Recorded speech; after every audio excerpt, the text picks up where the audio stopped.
position. John's position just seems like equal. Hmm. This really is blitz, though. Yeah. 10 plus 2. People are already under 5 minutes. Yeah. It might take these guys a few rounds to get used to that. Yeah. How much? Do you know how much they practiced? All right, we're on by the way. They practiced a decent amount. For this specific time control. Yeah, they did a little bit before this round. Oh, okay. But I mean, these guys are more used to 15 too, so I still think it's going to be a little bit of a learning curve. But they'll adjust to it pretty fast, I think. Yeah, I think you're right.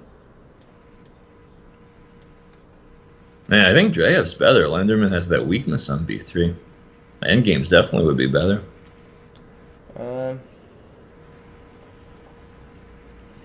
Yeah, it's. I guess. And Lenderman's knight on E1 isn't that useful. Yeah, and the C3 square is really weak. So do you think we're live yet? Yeah, we're live. Okay. All right, guys. Sorry for the technical difficulties, but we're here. We got Albert Liu, we got myself, Keaton Kira, and we're here to bring our Surfers fans a great match. So this is Super Saturday. So what that means is we play one match against each team in the Atlantic Division. So that's 8 total matches. And each game is only a one-game match where our top player plays their top player, our second player plays their second player, and so on, kind of like the old USCL format. And actually, what's strange about this format is beating the other teams doesn't mean anything. It's all about the total points. So there's 16 total teams in this showdown, 8 from the Pacific Division, which is ours, and 8 from the Atlantic Division.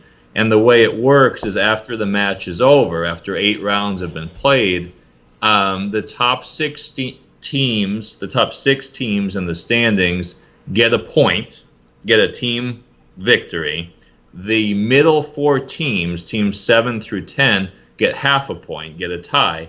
And teams 11 through 16 get a loss. So it's all about getting as many total points as possible. So it's different from the normal Pro Chess League matches where beating other teams, winning matches, so to speak, really is not important. What's important is total team points. Mm-hmm. And right now, this is our first match, and we are playing the Montclair Sopranos, and Alexei Dreyev is playing Grandmaster Alex Lenderman on board 1. Michael Brown for us is playing Grandmaster Anatoly Bykovsky. John Bryant for us playing against Grandmaster Mackenzie Molnar. And Josh Shang playing against International Master Nico Cheka. So totally different than normal Pro Chess League. But that's what we're doing today and one other Saturday a few weeks later in the season. Yeah, and also, did you talk about the time controls already? No. Go ahead. All right, so basically, usually Pro Chess League is 15 and 2, so 15 minutes in total, 2-second increment. But on Super Saturday, we're playing a lot of matches. So to make things faster, we are going. The time control is now 10 minutes in total and 2-second increment.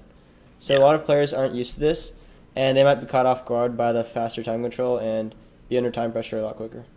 They're already in time pressure. Yeah. So what do you think of these positions, Albert? I'm not entirely sure what is going on in Joshua's game. It looks like Nicholas found a nice tactic with rook c2, because if he takes, then queen d4 check takes the rook. And it seems to be a saving grace for Nick. And in the other games, in John Bryant and Andreev's game, the positions seem like they just seem like imbalanced middle games, but they both have around 2 minutes on the clock, which is relatively worrying because there's still a lot of play left on the board. What do you think about Michael's game so far? It's a more balanced game for sure. It's a Grunfeld, equal material. I think I like White a little better because he has a little bit more space. Now, I did notice something in Josh's game. I think Josh can go queen takes rook, queen d4 check, queen f2. And the point is that black doesn't have a lot of time because rook f8 is a mate threat there. So he can play queen takes a1 check, but then white can block queen f1. And if black can kind of pick his poison, he can trade queens and go into a lost rook ending 2 pawns down, or he can. Well, actually, I don't know if he can do anything other than that. I suppose maybe he can try to defend, but I think this one does seem winning for white, doesn't it to you? Yeah, that makes sense because after queen f2, you also have the second threat of rook f7 into queen f6 check. Yeah, because that black king is just so open over there. Yeah. Now, Baikovsky has just taken on g2 in Michael's game, and Michael's castle queenside, so we're in for a brawl now. Yeah.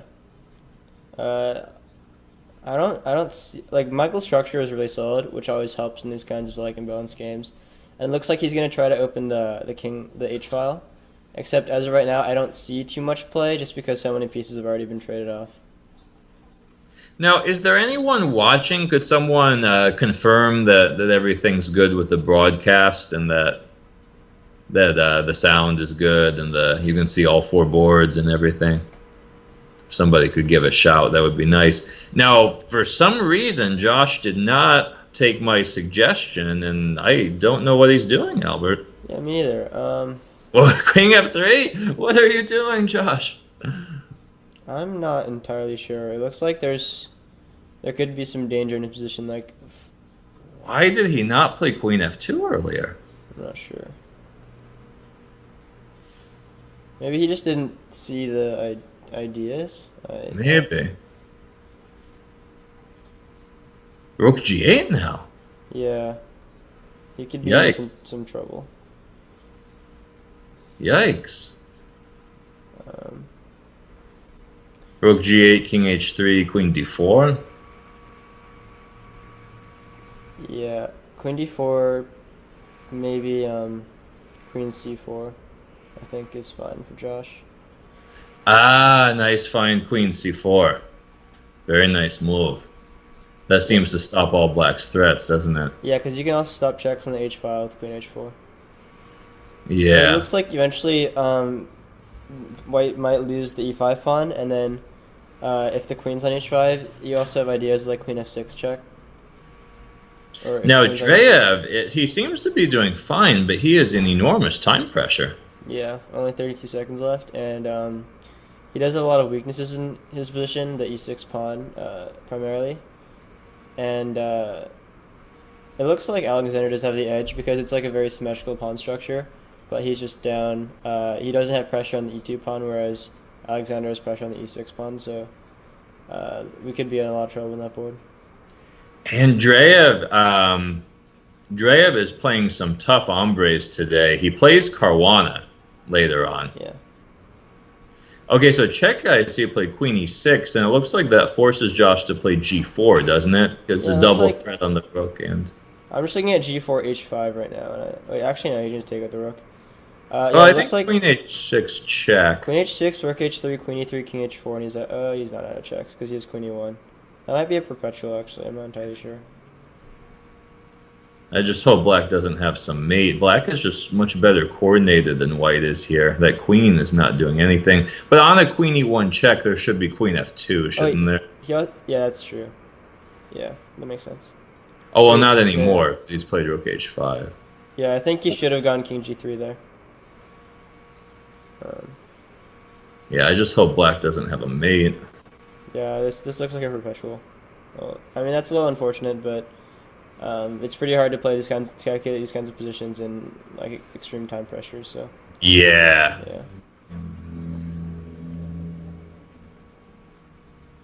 Well, it looks like Dreyev's game. He's a little afraid about going to the queen again because he thinks that it might just be losing because the queen is really powerful on E3, on E6. Yeah. So he's trying to create some kind of like back rank problems for Alexander. It looks like. But the time is just a huge issue. Yeah, only 5 seconds. It's just not gonna work out. But like, something that's good for him is that White's rook is like severely misplaced because it both doesn't defend the back rank and it doesn't have any threats either. Queen F2, Queen C2. There are no direct threats yet, but I I'm not kind of entirely like sure. John's position now on board 3. What do you think of that position? Does he have a pawn?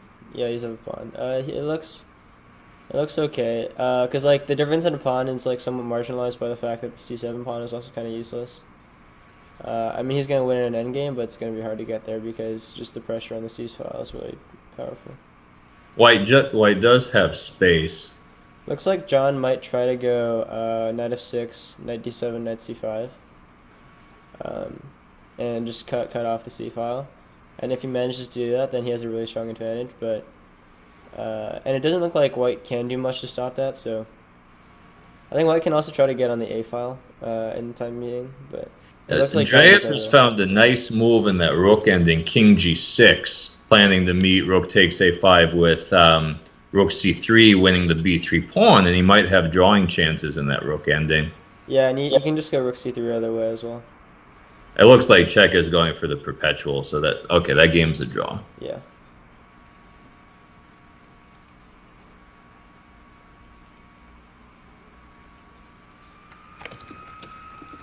Oh Looks no, like but he yeah, Dre flagged. accidentally flagged. I mean, yeah, it's still unfortunate, but it'll happen. We'll see this a lot more Yeah, it's today, coming just down to because some very intense time controls. 10-minute and 2-second increment is really hard to play with. John Bryant decided not to swing his knight over. Not entirely sure why. I don't know what his plan is right now. Well, this is going to Oh. be some fun today, Albert. Yeah, he could be targeting b5 with rook a5.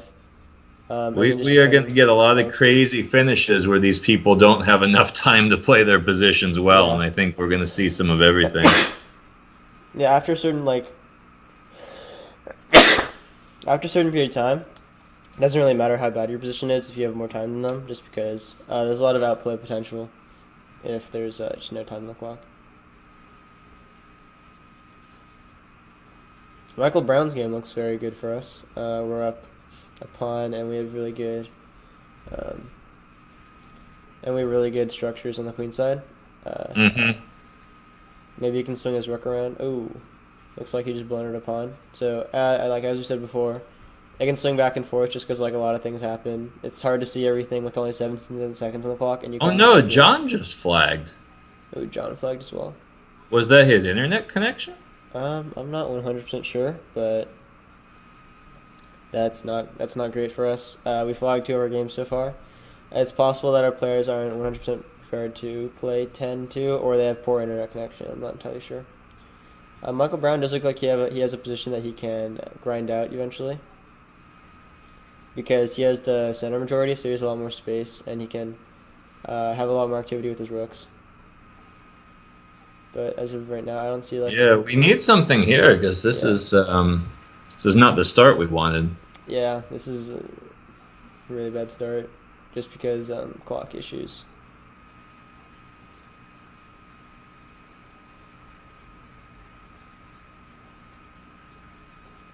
I'm not entirely sure what his plan would be though. Yeah, he might just be going for the perpetual.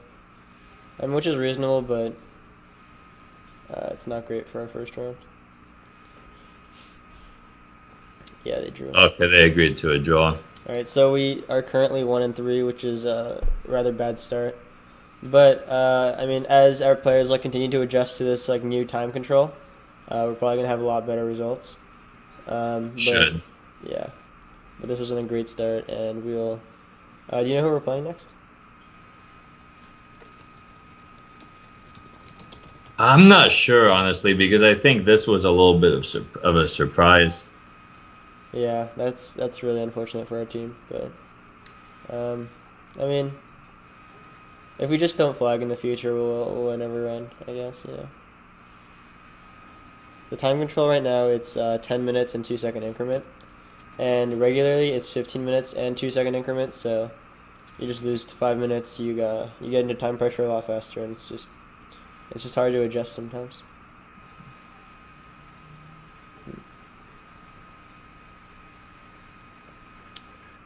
I'm waiting to hear. Yeah, sorry, I'm not talking. I'm waiting to hear what John's. Yeah, John said his internet died.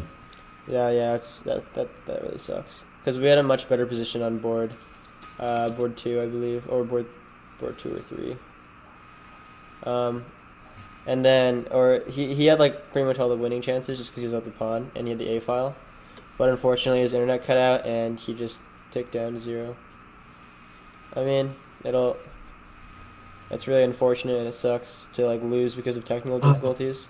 But I'm getting a report from Josh that Greg said in the Zoom chat that that match might not count because they messed up the pairings. They messed up like the order of the match. that would be really weird. Yeah. Like even though that would be really good for our team, I think that would be really unfair to their team. So that would Yeah, be, yeah, it would. It yeah. certainly would. I don't think that'd be like a great result. Yeah. But you know, Yeah, my apologies to you, Albert, and to you guys watching. I'm a little bit distracted since you know there's some strange stuff going on right now with our team's internet and with the pairing. So I kind of have one part of my mind on doing the broadcast, but the other part on doing my managerial duties with the team. So. yeah. But once we get it figured out, you guys will have my full attention. Yeah, there are a few technical difficulties today with as you can see with like internet problems, some like pairing problems. Apparently, I had some technical issues getting my computer started. Um, I mean, like we can see that in what's his face in John Bryant's game, he spent a weird amount of time in the last move, and I mean. How much time did you spend on the last move? I mean, it doesn't show because it just says that you ran out of time, but I can check. Oh, it says he spent 27 seconds on the last move, which is really, Okay. yeah, not something that usually happens. Um, Oh, and he had a good position too. yeah, he was doing great. He was just up a pawn. He might have won. Yeah, much more active. I mean, like, it's very likely would have gotten a win in this position. It would have just been 2-2, but Yeah, technical difficulties. and Josh was winning. Yeah, Josh had a winning position. I think he missed Queen F2. yeah, that's probably true. Also, Bring in the Josh's was- game, he had another way of getting out. I think when I was looking back, because like I saw this perpetual, so I thought that he just couldn't go rook h5. Why are they playing? What is this? By the way, quick tip on chess.com: if there's a 3-move repetition, you just press the draw button and it takes the perpetual. So here, I think that he probably has to play king g3. And then after queen e3, king h4. And then after queen h6, he can go rook h5 and there's no more check, as I was looking at. I mean, it gave him some chances still in the game because he's just up 2 pawns and has a lot more space in the game. But, I mean, it's hard to see these kinds of things, like these kinds of nuances when you only have like 2 minutes on the clock. So he probably just missed like queen e1 or something and just didn't see that there's a perpetual. And it sounds like Greg announced that round 1 will stand, so those results will count. Yeah, Which seems like the right thing to do. They just have to fix it going forward. Yeah. That it wasn't their fault that we had a bad round. That was our fault. So. Yeah. I remember back in the day when I was in those like the chess kid tournaments, and then I was playing one of my games, and I had a much better position, and then it was something like I had my queen on some kind of a diagonal, like the g3 g8 diagonal, and then if I was trying to go queen b8, and then what I do is that I played a lot of online chess, so I always dragged instead of point and click, which is what I should do in online tournaments. So I dragged it there, and then I was like, wait, I'm not entirely sure about that. So then, instead of like letting go, I like tried to like bring it back to the spot I thought it was at, which was like here, but it wasn't there. So I made my move, which is not the move I wanted to make, like at all. And then I pretty much lost my entire advantage through that. Okay, so yeah, that's the worst when that happens. Yeah. So okay, the next round has started. All right, I'm going to Pop these games. So we have Dreyev against Shamanov. What is this?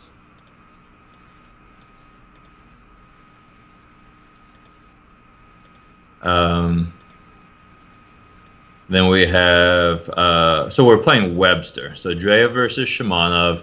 Then Grandmaster Dennis Borosh against Michael. And then we have Josh is playing black against Aaron Grabinski. And the fourth game, I think the fourth game hasn't started, probably because John's not back. Yeah, he was is he playing? I don't think so. I don't think he has a game going yet.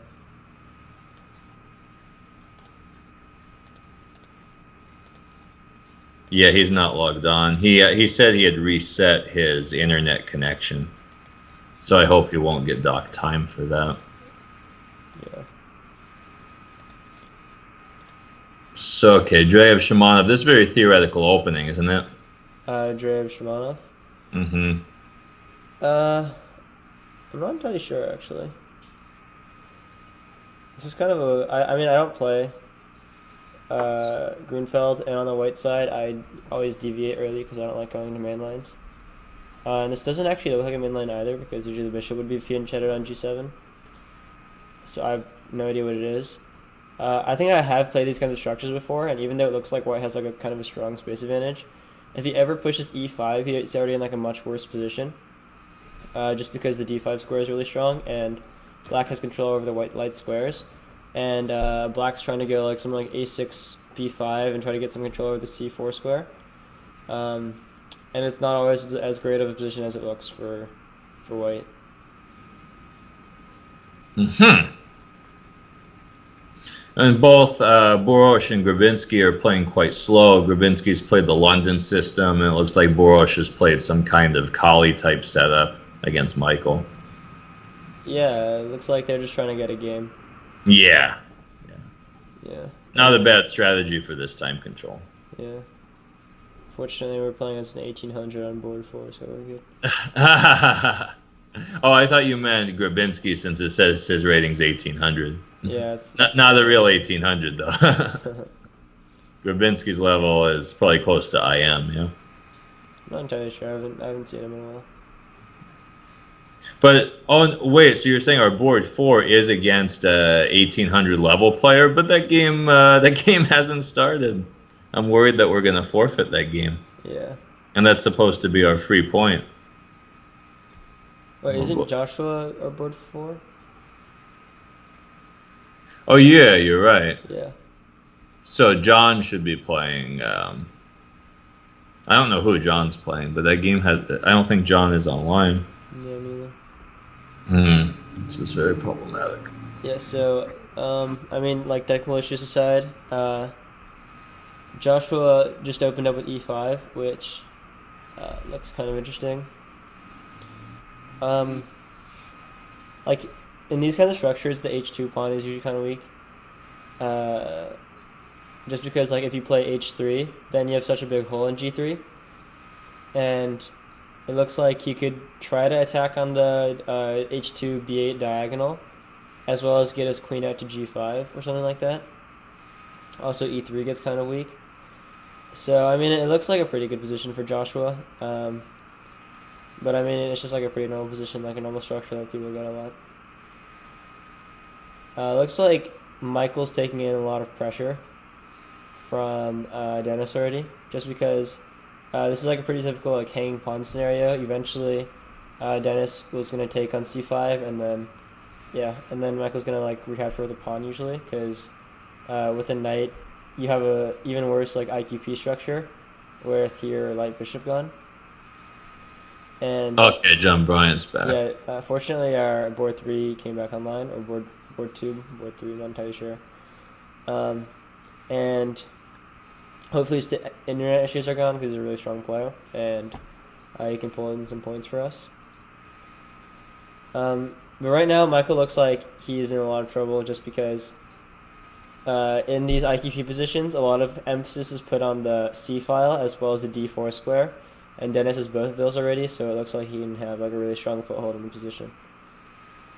Dreyev's game is a little interesting because, okay, I was going to say that's hard to defend the e4 pawn without making serious concessions, and he just decides not to and trade it off for the f7 pawn, which is interesting. Or the a7 pawn. Well, I mean, it looks like it might just devolve into like an equal endgame. Because, I don't know, I can move like f6, I'm not sure. And it's like equal pawns, equal pieces. White's a little more active, so Drab has most of the winning chances, but it looks pretty equal overall. Like if there's no like serious concrete method of winning a pawn right now for Oh, good. They started John's game. yeah. And unfortunately we had no time deficit, so it's really good for us. Oh, okay, okay. Yeah.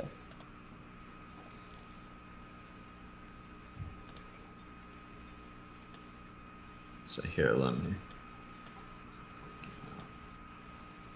Okay, so he's playing Grandmaster Jairam Ashwin. Yeah. Is there like any kind of like a tactical thing going on in Michael Brown's game right now? Okay, so Rook C7 was just played. So you're thinking about like an intermediate capture on F3, something like that? Yeah, that's an interesting idea. Not sure how great it would be. I also don't see what a problem with just recapturing with a bishop would be. Looks fine. And I don't He's see really that much- thinking, so maybe wants to try something. Yeah, I don't see that much compensation with bishop takes c7, so Maybe he's concerned that after bishop takes on C7, some like bishop takes F6 idea and then a rook takes C7 idea, oh, that's true. which would exploit the rook on E8. So it looks like Michael might have some tactical problems here. Yeah.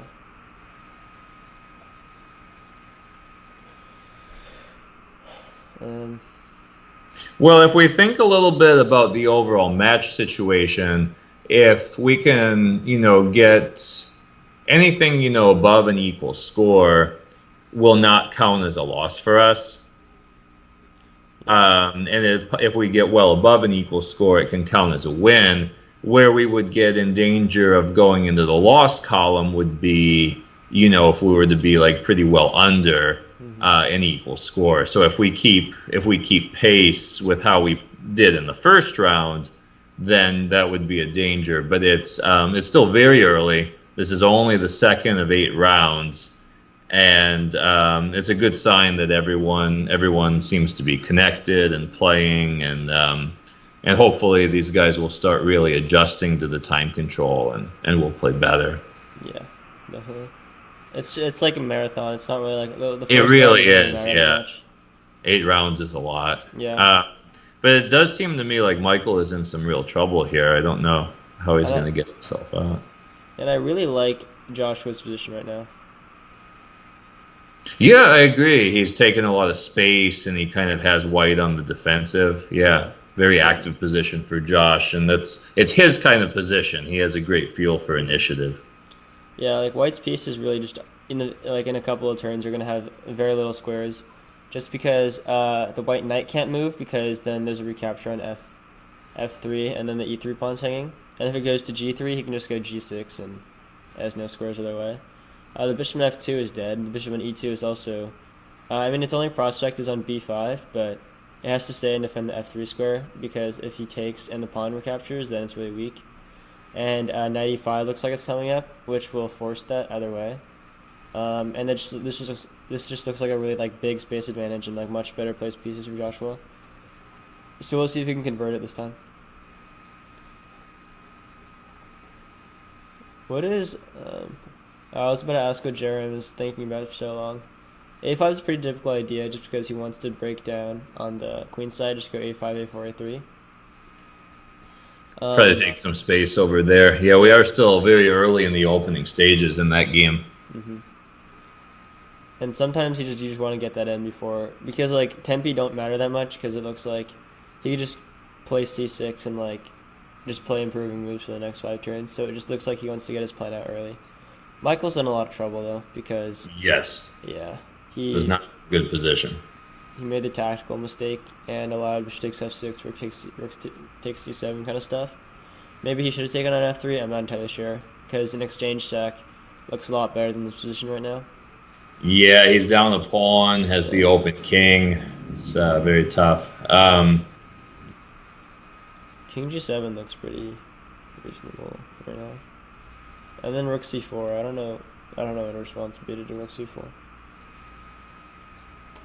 Yeah, this looks really terrible for Mecca right now. He can't What trade do you queens think of either. Andreev's endgame? Do you think he's pressing to try to be better, or do you think he's fighting more for equality? In Andreev's game, I mean, now it looks like he's fighting for equality because his pawns are both hanging, and He can play knight c6, yeah, that's but then I guess rook d6. yeah, I'm not entirely sure. The black knight on c3 is very strong. So yeah, I think that position is more pleasant for black, but certainly well within the realm of Andreev might be able to hold a draw. He did play knight c6 there. Is knight a7 a possibility? And then, Oh, rook a8. I thought he was going to play rook d5. knight Yeah, I don't see a7, why knight a7 wouldn't be possible. knight a7 b4 maybe. Maybe before. Yeah, because then if knight c6 back, rook takes a2 has a mate threat, so that's the Yeah. problem. Hmm. Seems like Shamanov has managed to create some problems for Andreev. Yeah. This is not an easy position to hold at all. Actually. So that position's not great. Michael's game isn't great either. Looks like he just wants to get his pawns off the 6th rank, just because if he goes rook c6, then they just have so many threats. I mean, rook c6 looks like a very clear move right now. I don't know, and b5 just prophylaxis, but I mean it's only He gonna has be an so much. enormous time advantage also, is Borosh. Yeah. No, Grabinski has just played c4 against Josh. Okay, and Josh answered with d4, playing tactically, trying to open the f4 square for his knight. Hmm. Yeah, this is really an incredible position for Josh because after he takes on e3, f4 is weak, h3 is going to be eventually weak, and I mean it just looks like he has so many tactical opportunities in this game that it's pretty hard to screw it up. Yeah, good. Well, we need something good on the lower boards here. John Bryant has gotten a time advantage here against Ashwin. Hmm. And Dre is playing with tactics now because he has the threat of 97, which trades. Nice move, nice move. Yeah. I mean, still rook a2 should be possible, right? Because knight e7, king f7, maybe. Yeah, that's No, what I was no, king looking f7 at. doesn't work. Knight c8, knight c8, yeah, or knight d5. I was thinking just knight g6. And if king King f8, f7. then knight g6. Yeah. Okay, that's a very nice tactic by Dreyev. Good find by. All right, I'm starting to feel some momentum. I think we're coming back a little bit this round. I'm trying to know what happens after knight takes a2.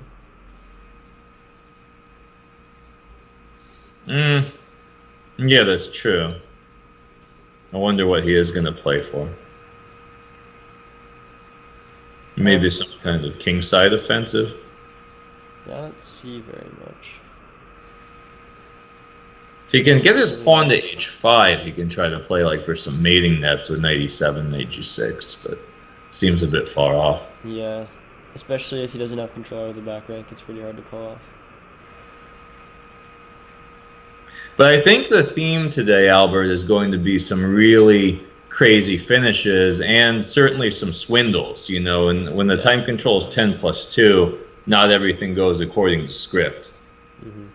So I think, you know, whatever teams can kind of master those intangibles and, you know, have a short memory when things don't go well and really try to, you know, just capitalize on every opportunity. I think those are the teams that are going to be successful today in this new format, this unfamiliar format. Teams that want to win. Josh looks like. Looks like he's much better. Yeah, he has some openings because Grabinski, I think he kind of like misfired with knight h2 because Josh's big threat looks like knight h5, queen h4 getting in there, and that does very little to stop it. That's also. What do we just trade and play queen h4? I don't really understand what either side's doing right now. I'm gonna be completely honest.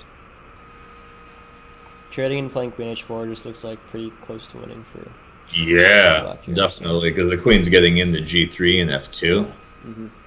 Yeah, that looks winning for sure. Yeah. I don't know. Maybe they're not But looking at queen so he h4. tends to get a little bit fancy sometimes. Yeah. Who knows? Maybe he's gonna find something like knight e4, some rook b2 move, some sack that ends the game. Looks like John Bryant has found himself into a slightly better position. Yeah, he's Yeah. got the c file. Yeah, the a5 move seems like kind of a waste, just because it doesn't do anything now. You like to play positions like this with white sometimes, don't you, Albert? I play with both sides. Uh-huh. So you're a real authority. Yeah, and I'm like looking at because Black wants to move his c pawn. That's if he gets a c pawn to c5 with no repercussions, it's just equality. But I'm not entirely sure if he can yet, just because d4 is a really strong threat to that. So a5 just seemed like maybe it was a waste of time. All right, so Michael's trying to get something. He's threatening mate, but it looks like he might get mated first. Well, Boros has yeah, He he's just takes winning. the queen. Yeah. That's over. All right, so Boros won against Michael.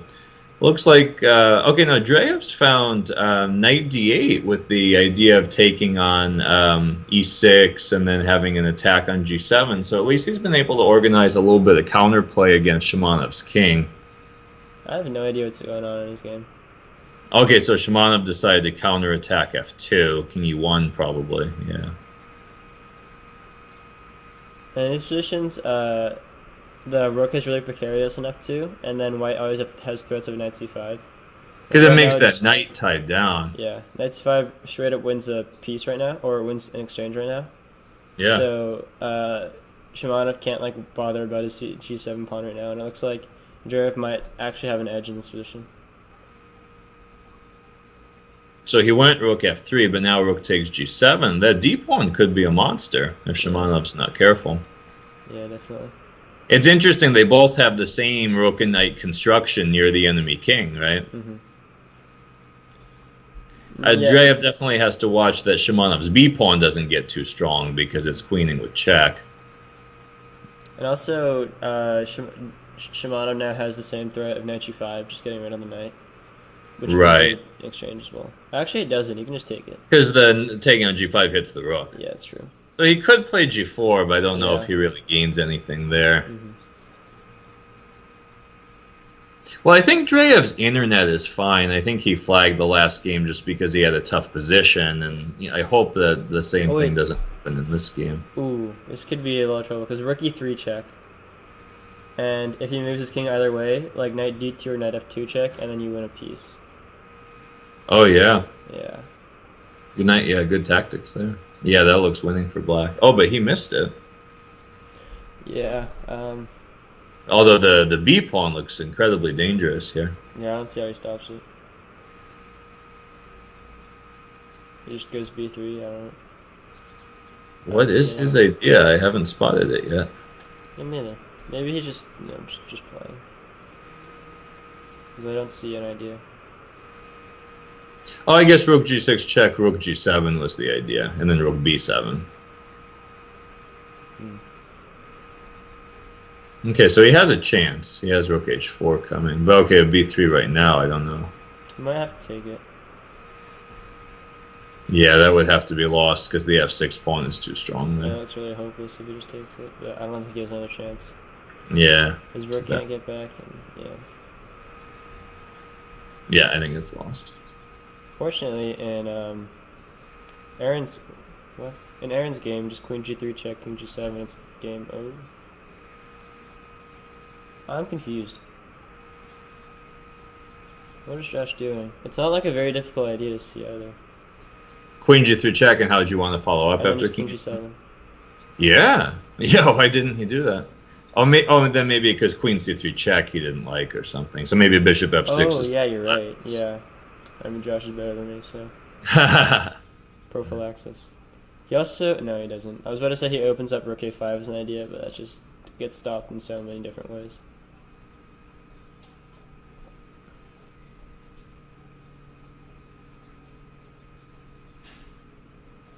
Okay, they have lost. If I was Drave, I would say, oh yeah, I was just playing my games and I lost 2 games on time just because, I forgot. Well, he's playing some very tough opposition today. Soon he's going to play against Caruana, world That'll be top funny, 5. man.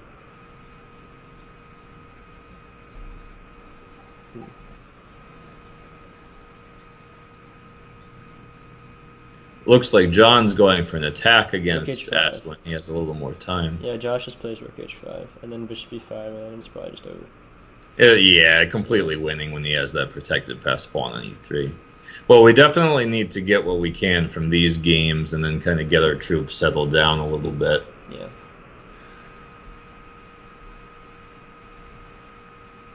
So it just looks like it's all done in John Bryant's game. And it looks like he has okay chances. I don't think they're that great just because his pawn structure is really weird. Mm-hmm. And kingside attacks usually don't work in these kinds of positions just because there's so much Good, there's a lot of Joshua. open stuff in the middle. So, ooh, that is extremely greedy, taking on A2 like that. Yeah, he's got to be You can punished. definitely get punished, yeah. With a move, I mean, for starters, you can play like Queen G4 just to try to get an extra tempo. Queen G4 G6. Actually, I'm not entirely sure what that works. I don't think it does.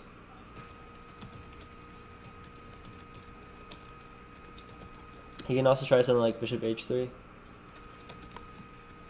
There's a lot of interesting ideas in the position, and Knight A2 seems to like enable a lot of ideas. And like in a regular game, Knight A2 would probably just be the best move, just because it wins a pawn. It doesn't look like they're like serious repercussions, but this is blitz, and a pawn, the A2 pawn is really completely irrelevant, and it's just whether or not John Bryant can mate him on the king side. Wow, Bishop H3 offering the rook on C1 also. Yeah. John is going for an attack. I suppose if he's probably prepared to answer knight takes C1 with Queen H5 or something like that, don't you think? Yeah, I think Queen G4 is also possible, because I don't really like Queen H5. Just because, like Queen E8, for example, I don't see very much. So I think maybe Queen G4 first, and then like Queen H4 or something. Or you can just take it. So now everything's like riding on whether or not he finds some kind of a mate. And I don't like his prospects right now. Yeah, I mean, he's given up significant material, so he needs to find, some kind of swindle or something. Yeah. He's up against a very solid player.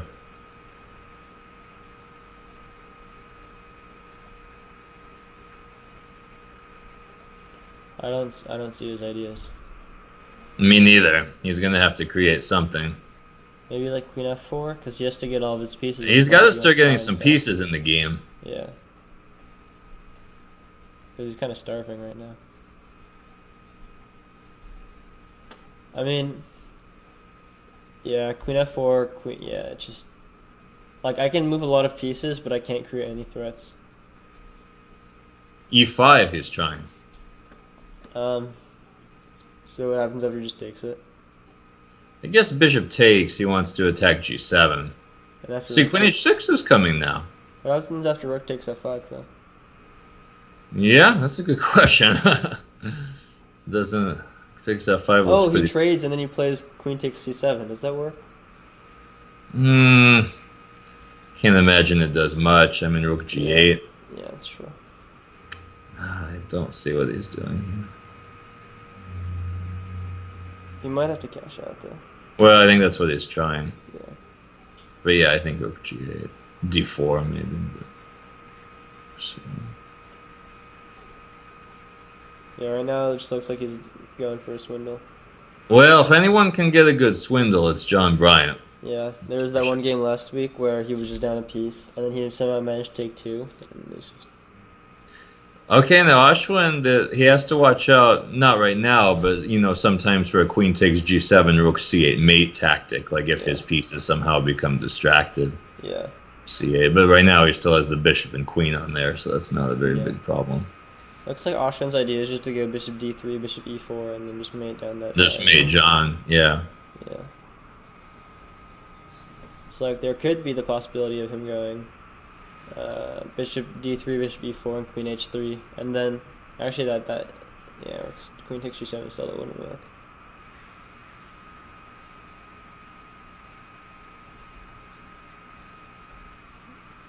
It looks like John Brands is trying to push h4, h5, h6. So h5, queen takes h5. I'm not entirely sure. Well, Albert, now John's all going. we need is for Jairam's queen to get misplaced, and where the queen takes g7 tactic is in Oh yeah, business. h5, queen takes h5, queen takes g7 wins. Aha! Maybe it was worth a shot. Yeah. H5 I think was the best move either way, so. I guess Black could easily answer it with h6, but maybe that's why he played rook c6. So maybe now his idea is h5. Okay, but now there's a mate threat on f2, so that's too late. Yeah, I think I think rook c6 is too slow. Yeah. In all honesty, though, I mean, there really wasn't any chance. I mean, you never know. You gotta always. You never make know. the You mistake. never know. Yeah. Of course, there was the famous playoff game to the 2016 state championship where I was up about half an army on John, and he found a stalemate trick against me. So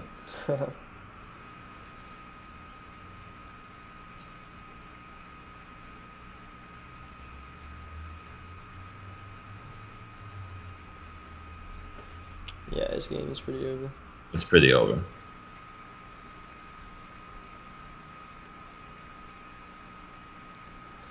It's kind of funny. You can just take some stuff before Hmm. even taking back.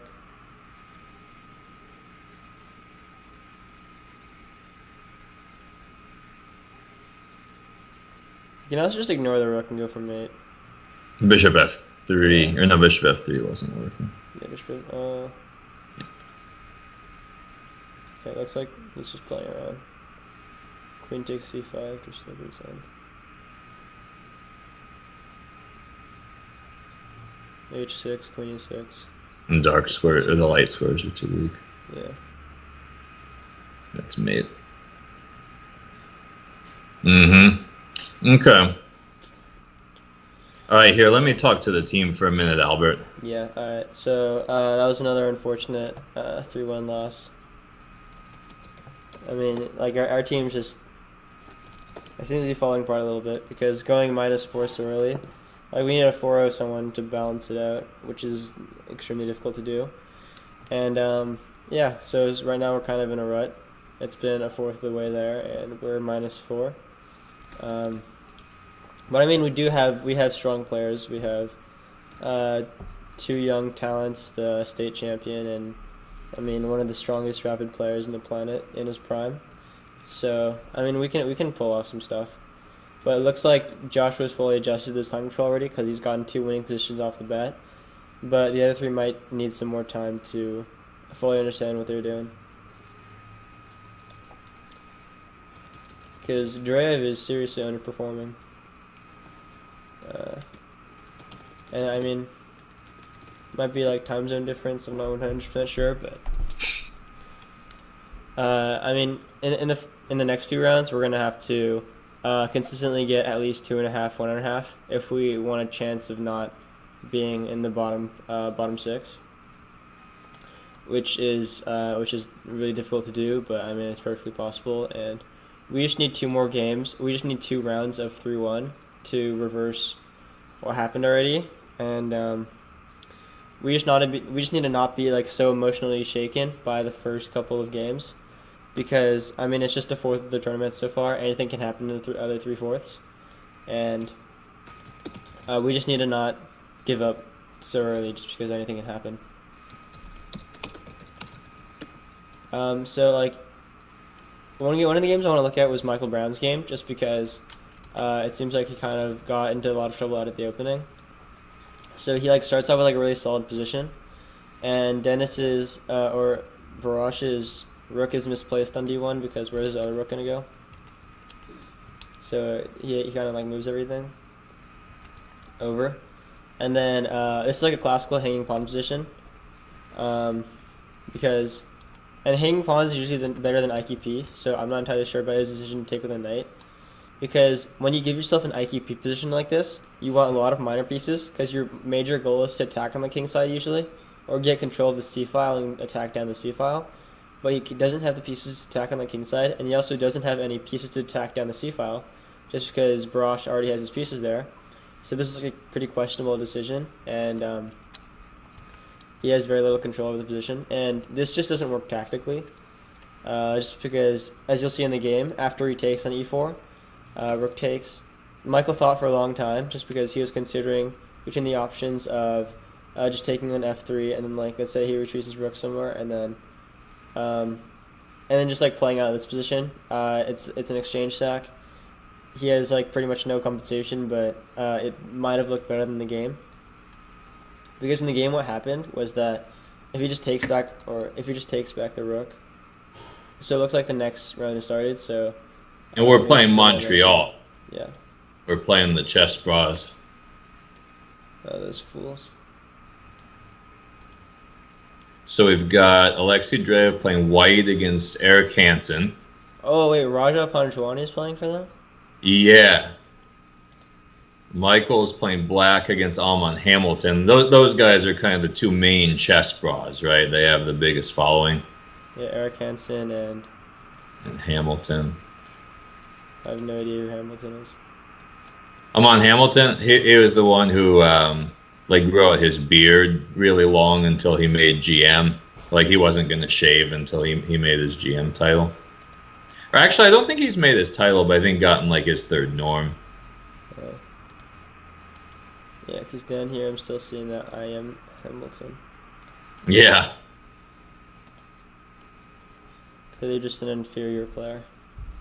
Alright, so Raja used to be, or he came down to SoCal to play some games. I've played him once. It was he like pretty much blundered an exchange out of the opening, but then I played really poorly in time control, and then he missed, or we had a 3-move repetition that he didn't think was a 3-move repetition, and then we got into like a 20-minute argument because like it was a 3-move repetition, and then Oh no. yeah. And there was a draw anyway. It was a 3-move repetition, so it was a draw endgame either way. So he just, I don't know what he was doing. I felt like he legitimately wanted the draw, but Mm-hmm. yeah, it happens. Who's Hudinovic? Does it say? Hudinovic? I have no idea. I can check his profile. Oh, that's supposed to be like he had a very long name. Indian, I think. I thought he was a FIDE master who was living in Canada. I have no idea.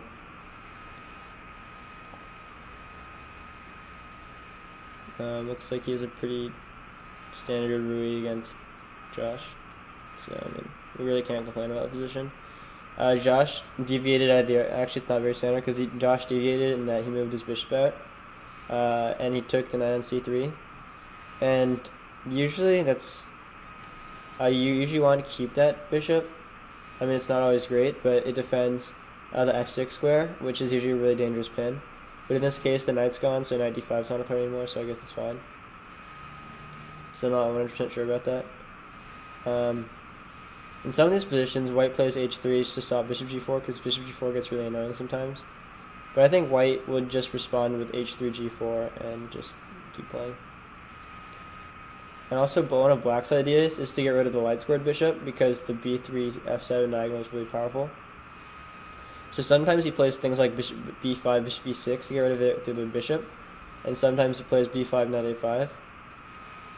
And another idea that black has is to play like bishop e6, rook d8, and d5 eventually, even though that doesn't look like it's going to be a reality just because there's such little support for the e5 pawn. And in so I mean that's like the entire that's pretty much like Josh's entire like middle game plan usually. H3, I mean, H6, it's not going to do very much, he just kicks it. G5 looks like really dangerous. I wouldn't approve of that move. Yeah, especially when white has two bishops and some pretty good attacking chances there. Yeah. Now, it's a relief to see Dreyev with a pretty big time advantage out of the opening against Eric Hansen.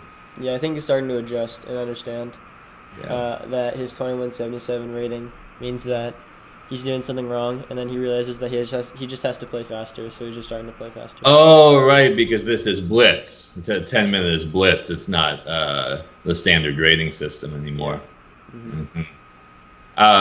Now, it should be noted that Eric Hansen is a very prolific blitz and bullet player. So even if he gets under, 10, 20 seconds, he can still, play with quite a lot of strength. So the time pressure is maybe not quite as big an issue for him as it is for Dreyev, who doesn't play quite as much bullet probably. So yeah.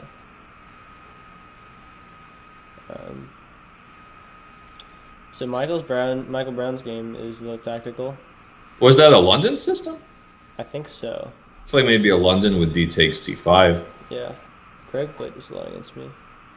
It's usually, it's just, you need like really good opening preparation as white, just because it's like generally really bad, because it's structurally really questionable, because you don't want to get rid of your D4 pawn for a C5 pawn, because he has more center pawns now. And it's usually, white always tries to hold on to his pawn through like just knowing the computer moves better than black, but it seems like yeah, it's a very computerized line, isn't it? Yeah, but it seems like Michael Brown is gonna just take the C5 pawn next, and just have a better position usually. Yeah, that would be nice, and then he could kind of go into grind mode. Yeah. Well, I know he's beaten Aman before. He's played him in, I think, some GM round robin tournaments, and he's done well against him. Mm-hmm. So Aman decided to trade on C6 and then bishop E5. So he's going ahead and surrendering the pawn on C5 if Michael wants it.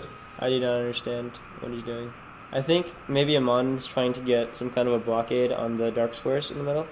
With a knight B3 maybe. After queen takes C5, knight B3, and try to kind of clamp down on C5. Yeah, I don't know if he can play knight B3. It feels like he kind of has to play knight.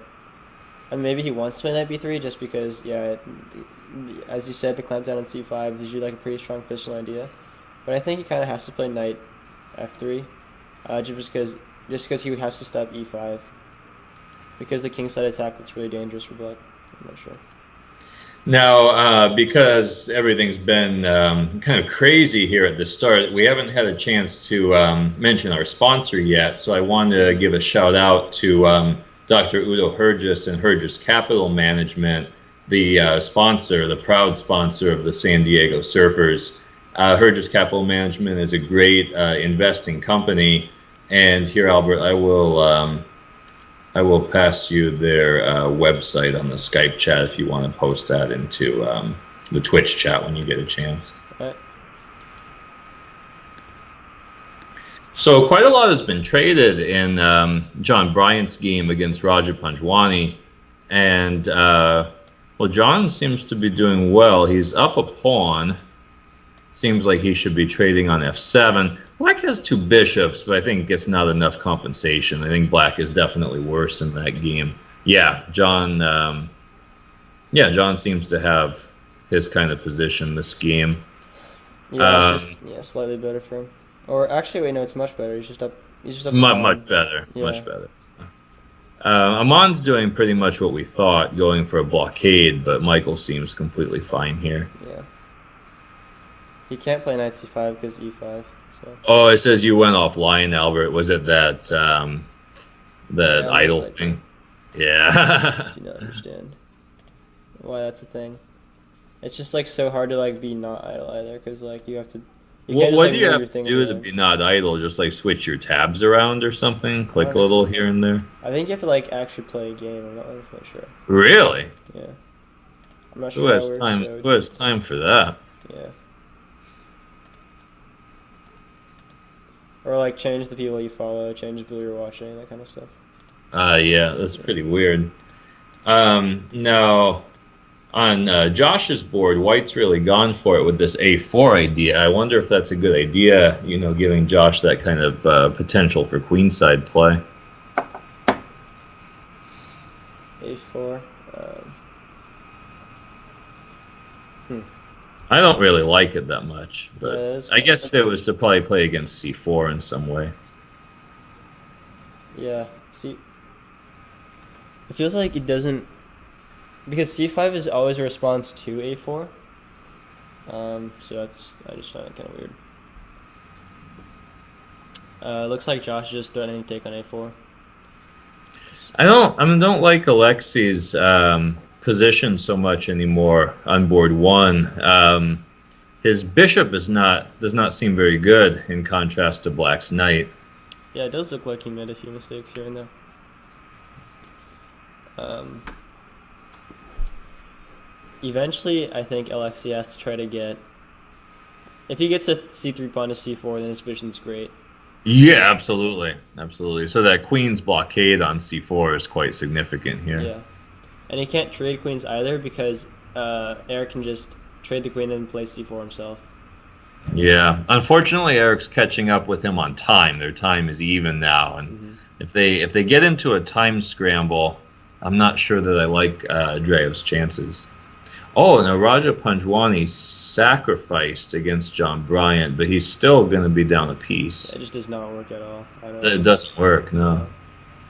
So I mean that's really good for John Bryant because he's most likely gonna get his first win. Yeah, hopefully, hopefully.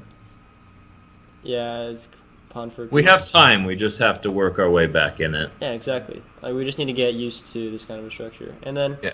Michael Brown's game is also looking very solid. He has a better structure than Amon. Raja's going for the cheesy queen takes g3 threat. Oh I my. don't think John's going to miss that one. Yeah, there's no way. He just plays like 92 or something. 94.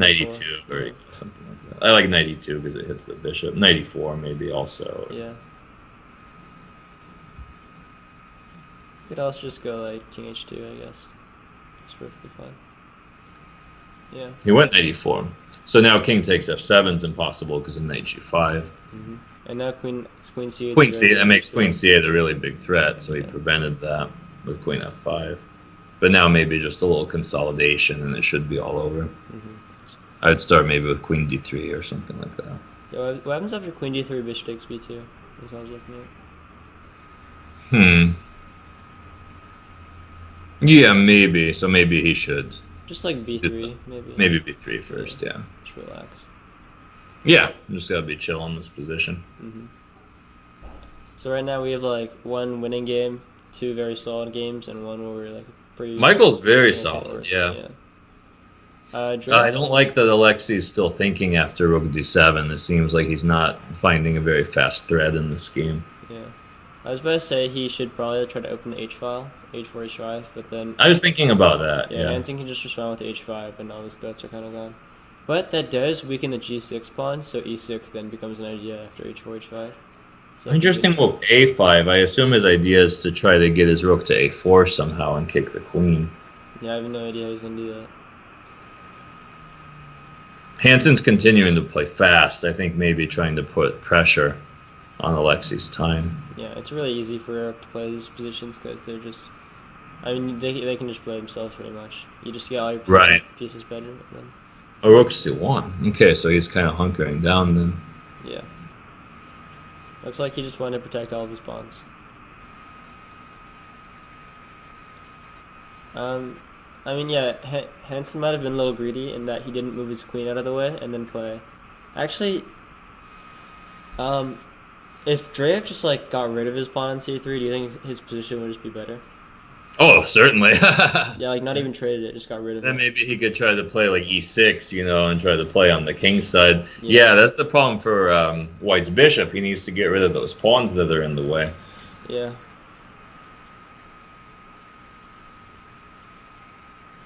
Yeah, those positions, Albert, that are called vanishing tricks, where it's like the whole point of the position is like to get the same position only like with one of your pieces or pawns disappeared. Yeah. Yeah, I think White could use some vanishing tricks in this position. Just casually, if you're playing it over more of the game, just like slide it off the board.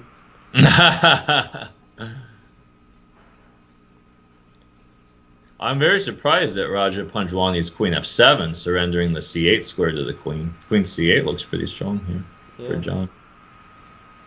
What do you think of Josh's position? I think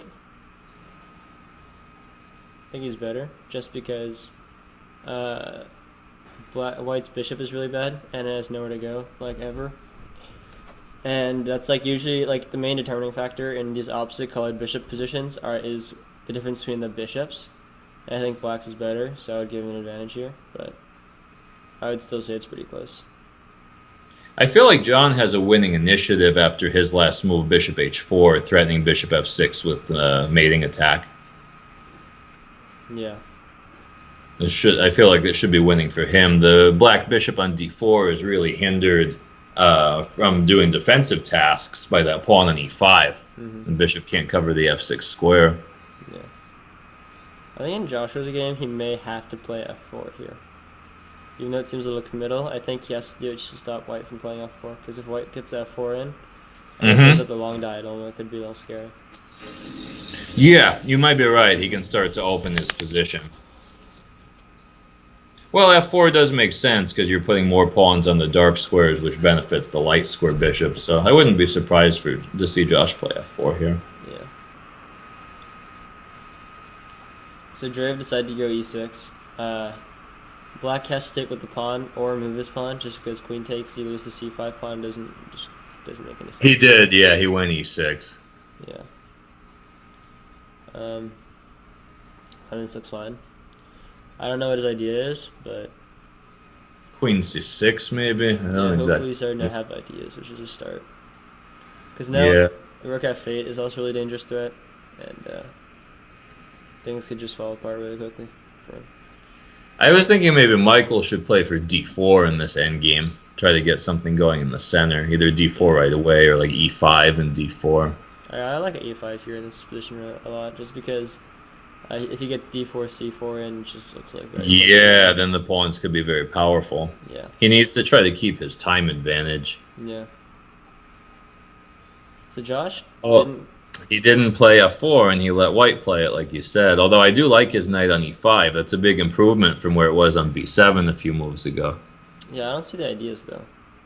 Because like even though like a lot of pieces can look nice, they need like things that they have to be doing, and exactly. On e5 is not doing very much. Very good point. Whoa, but is he not worried about like a trade and the bishop takes h6? Which just happened. Queen a metaphor. He must have some idea. I think he. Oh, knight f7. That's an interesting move. Okay, Drev lost. Yeah, rook f8 just took it away. Okay. Rajah sacked his sheep pawn, which is probably forced. Yeah, but I think John Bryant's winning. And Michael went with our idea. He played for e5. Yeah. So Michael looks like he has a much better endgame because he has the central pawns. Josh might have a good game too, because very strange pawn structure, but he has bishop e2 ideas, and if he can ever win White's c pawn, that b pawn is just going to run all the way through. Yeah, I do like Josh's position right now, because d6 pawn is pretty much protected just because bishop e2 is such a big threat. And White's bishop is just honestly just terrible right now. Because he really, really wants it to get on the long diagonal, but it just can't. So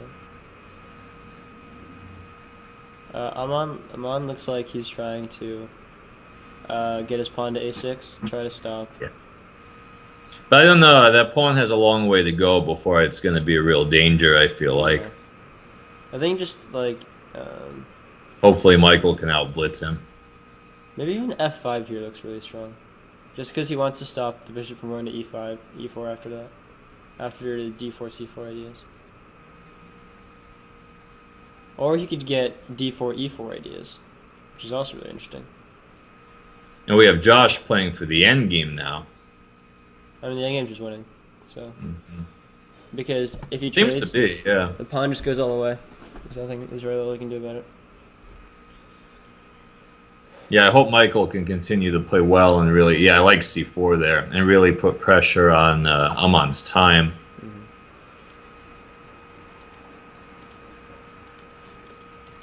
Is John's game over very soon? Yeah, mate won. Alright. Oh, very good. That's excellent for us. Looks like we could definitely pull out a 3-1 in this match. which should put us back on track to at least an even score, if not a good score. Yeah, so it's really good for John because I mean, after like the first game, it would obviously be extremely rage-inducing just because losing because of like external factors that you can't control is just really awful. But it looks like he got back in shape and he won the next round. So I mean, he should be like very stable to win the next few rounds. Yeah, very nice win by John and very important for the team. Yeah. Yeah, 26 out of 32. The dream. We just win every single round from now on. Ha ha ha ha ha.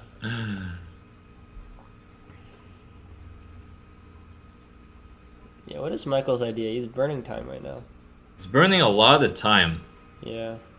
Maybe he should play g5 so that he could, with his c3 check, give king g3, you know, some bishop g6 idea. Maybe g5 is a good idea for him.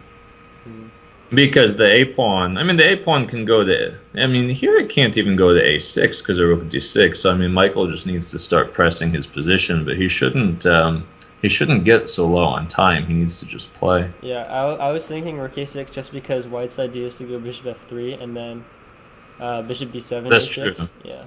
Yeah, but White should play now maybe rook a4. Yeah. And then I'm not sure. Yeah, I think doubling benefits White. Because, Yeah. Yeah. Because he can't really ever take the a5 pawn if he just doubles up, so. Yeah, I like rook a4. I knew that was a good move. Yeah, so this might just boil down into trading the c4 pawn for the a5 pawn, and well, but then White's going to win the d4 pawn. That's the problem. Then that pawn's going to be a weakness. Wow, so he's gone for it. c3, pushing the king back. Well, yeah, he has to push the king back to take White's other. But the king's not going back, but now no attack on the rook, so he can play, you know, to get his bishop in the game. Maybe bishop e8? Or as you said, g... Okay. Yeah, bishop e8, because if rook d4, then I think bishop b5 wins a piece, doesn't it? Yeah, this wins. Wait, no, rook b4, and then he just has to... Yeah, he just loses the a5 pawn. So that's a really good tactical shot for Michael. But maybe it's not so simple. Rook takes d4, bishop b5 check, say like king e3. He always has rook e6 bishop ideas. takes b5, Albert. You see that? No, he always has rook e6 ideas. I think. Maybe, but the rook on d4 hangs to the king, doesn't it? I know, rook e6. So my idea after rook takes d4, what do you play for black? Bishop b5? b5? Yeah. Oh, after king e3, rook e6. Yeah. Okay. Get that rook out there. Rook e8 was probably better, honestly. But. Rook c6, right? What? What is king? Oh, it's check. Oh, he messed up badly, Albert. Yeah, that really sucks. He's lost. Yeah. Well, he has to trade everything and take a5. He doesn't have anything better than that. And it does look like it's losing. C pawn is really good, yeah. It's probably the best pawn to have. Yeah, I mean, he has to try to bring his king, but yeah, it feels losing. Yeah. He's got to try to hustle his king over there. So we need Josh's game. Yeah, we need it badly. Okay, he found a little bit of counterplay. Yeah, in these positions you always want to trade off. You always want to trade off as many pawns as possible and try to get a pass pawn. Oh, okay, if he takes h3, he shouldn't lose. That shouldn't be lost. Yeah. King d4 might have been pretty serious inaccuracy. No, he's not going to lose now. Yeah. It should be a draw. Yeah, he had to go king d5 immediately. Yeah. Because king d4 really does. I don't know. Yeah. I mean, this is really good for us, yeah, so... This is a draw. This is totally oh, Aman almost flagged. He went under 1 second. Yeah. Even without the f6 pawn, it's totally drawn, so that's good. Yeah, it's drawn. Yeah. So it's looking bad, but Michael has very solid endgame technique and just pull it through. Yeah. Josh is still trying to win. That's good. Michael might win. No, there's no way. He just sits. Nah, I don't think so. Yeah, I think Aman just runs his king back and not for draw. Okay, draw. Fair result. I wonder if Michael was winning earlier, though. Might be worth checking it. Ooh, wait. If bishop takes c5, queen knight d3. Yes, Yeah, queen yeah, just wins. Very yeah. good. So 2.5 this round, All right? right, yeah, that's really good for us. Nice. +1, so we're Very, down to negative -3. very good. I'll put the score in the chat. Yeah, and I'll talk to the team for a Match minute.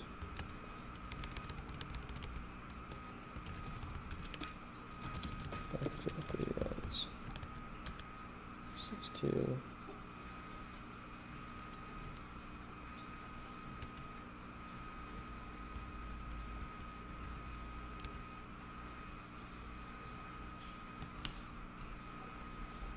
All right, so we had some nice games. Joshua's really pulling through for us. He's probably the strongest board 4, I'd say, in the tournament. He's like 2,500 and the average is 2,500, so that's just really insane. So he has over half our points right now. So he's kind of like putting us on his back. Except, yeah, we're getting some contributions from John Bryant and Michael Brown, but Dreyev is just really having a really bad tournament.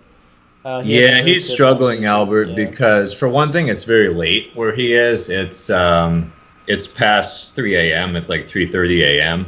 Yeah.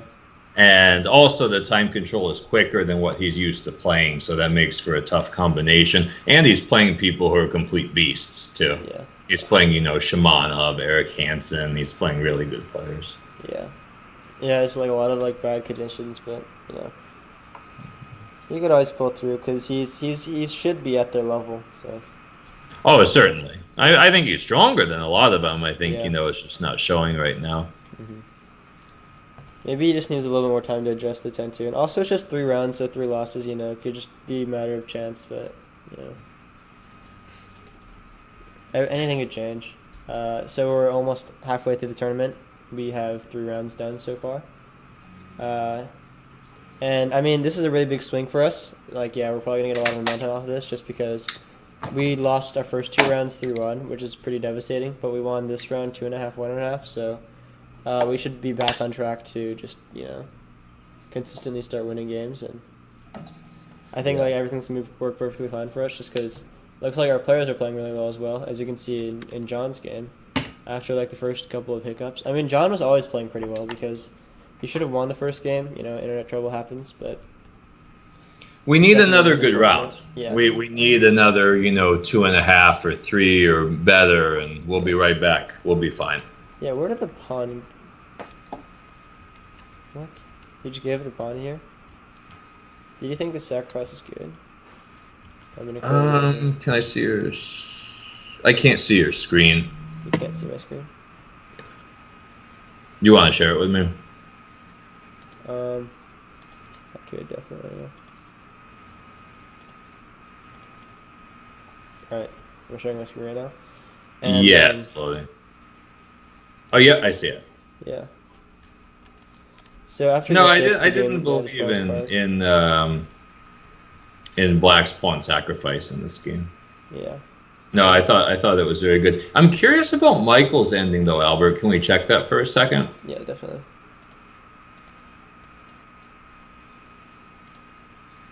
When all that crazy stuff was happening. So okay, check takes on c3. So what if rook takes d4? Then he has to take on b5, right? And then rook from a6 to d6. Yeah, but then pawn to a6, and maybe white's winning that, yeah, huh? I think that's winning for white. Yeah. Okay, so let's look at the way he played it. So rook c8 check. I mean, like the way Michael played. So check, bishop c4. What? Oh, yeah, that's right. It's check. That's what kept confusing me. Okay. But maybe like he shouldn't have played bishop e. No. He played it too early. Yeah. Maybe g5. Or even just like king h8, king g7 kind of. Or actually, wait, no, the pawn's hanging. He has to do something like that. Yeah, it didn't feel like it should work out for white, but somehow it did. Well, after he got into that ending, he made a great save, because I think it was a lost ending. Yeah, so in these endgames, you always want to trade off as many pawns as possible. So he just tries to provoke white to move, and then that way he can trade off his pawns easier. and then he just gets. I mean, this is just totally drawn now because he can just run his king over and block it with his king. King d4 is kind of hasty because uh, if white ever wants to win, he has to promote his own pawn and just completely ignore black's pawn. So king d4 just wastes tempi. And then even in these positions, because the king's over, even if this pawn is gone, the game is totally drawn. So I want to see how Dreyev got into this kind of situation. I don't know why games haven't started. Maybe there's a break this round? I wouldn't think that'd be after round 3. That'd be a strange time to have a break. Yeah. Unless maybe they do 2 breaks. Maybe they do it like after round 3 or after round 6. That'd be really odd. Maybe some people just started late and weren't finished yet, like John Bright. Yeah, I guess that's possible. Yeah.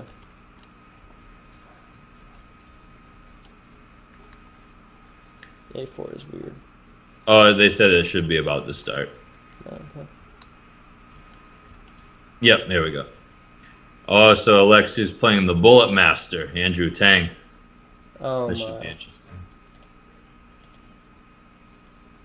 So we're playing Minnesota. Yeah, they have the best record so far, I think. Yeah, I Oh, know. they have Mitkov? Mitkov's their board 4. That's funny because he's the only GM in their lineup, and he's on board 4. How is Mitkov their board forward? Wait, do you have to put your boards by rating, or can you just put them? They are by rating. Seriously? Yeah. No, this is a fun matchup. We have a battle of Johns. Our John Bryant against my college roommate John Bartholomew, who's playing for Minnesota. And then Josh White against Nikola Mitkov, very interesting game. And then 2 young IMs and good friends, Michael Brown against Daniel Gurovich. These guys know each other really well. And now then on board 1, Alexei Dreyev against Andrew Tang. I think as I look at this matchup, it's pretty welcome right now because even though these guys are good players, I don't see a single game here that looks really daunting for us. Do you, Albert? I mean, I feel like they're all quite winnable games matchup-wise. I think Andrew Tang could try to pry Andrea because he's just such a strong, fast player. And I mean, that's not to take anything away from their players. I mean, I think they're all very strong players. Just looking at these matchups, I don't see in some of the other matchups there were a few that kind of scared me a little bit. And I just don't really see that here. I feel like we should at least have a chance. Yeah, I think that's true. I think like all 4 boards are pretty even. Yeah, it should I be would say very they have good a for fighting. decent advantage on board 1, looking at how the matches have been playing out so far. But other than that, it looks like they were. Although I think Alexei Dreyev is a much stronger and much more experienced player than Andrew Tang. It's just a question of is that going to show itself in this game? Yeah. Games look pretty standard except for Joshua's game, which is completely wild.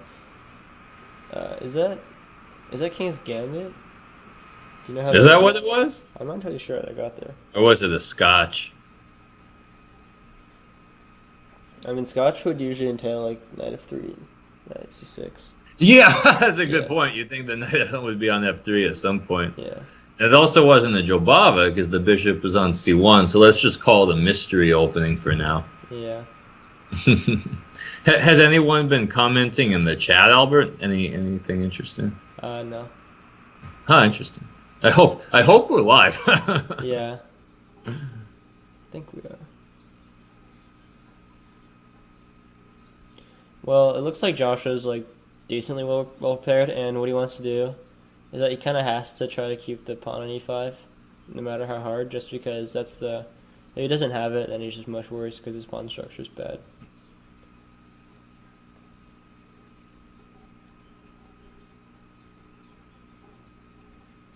Yeah, knight e6, knight d4 kind of stuff.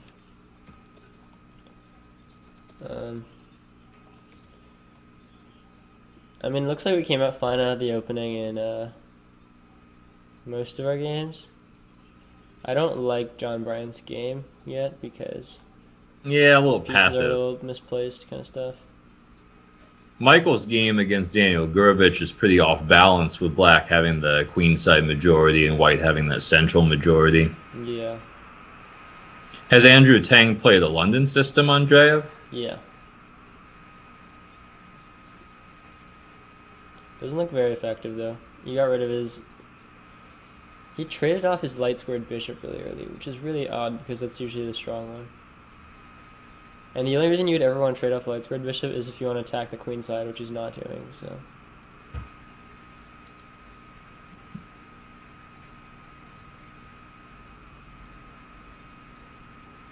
I mean, Josh looks like he's. I actually have no idea what's going on in the game at all. Like, there's like some like definitive like best line, which I'm sure is like much better for one of the players, and I just don't know who it is. So. Yeah, it's a very sharp position. Yeah.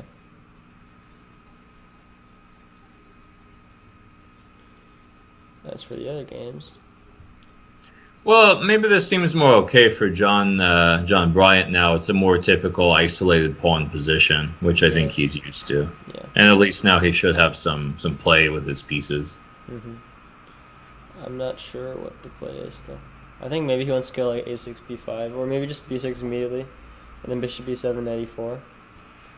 Now, Josh has some entertaining pawn structure here, Albert. Yeah. Mikhailov, Double isolated. From what I've heard, is that he usually plays like really off-balance openings, and he also plays really positionally. Yeah. Seems to be right. Yeah. So it looks like what he's trying to do, and... This seems like Josh's kind of position. You know, he can bring the king up where it's sheltered by both e-pawns, and he can play for play, you know, because he's not... Josh does have a pawn advantage, so he's not going to be heartbroken about having to sacrifice one of those weak pawns at some point for some piece activity. Mm-hmm. I don't know what's happening in that game. It's just kind of wild.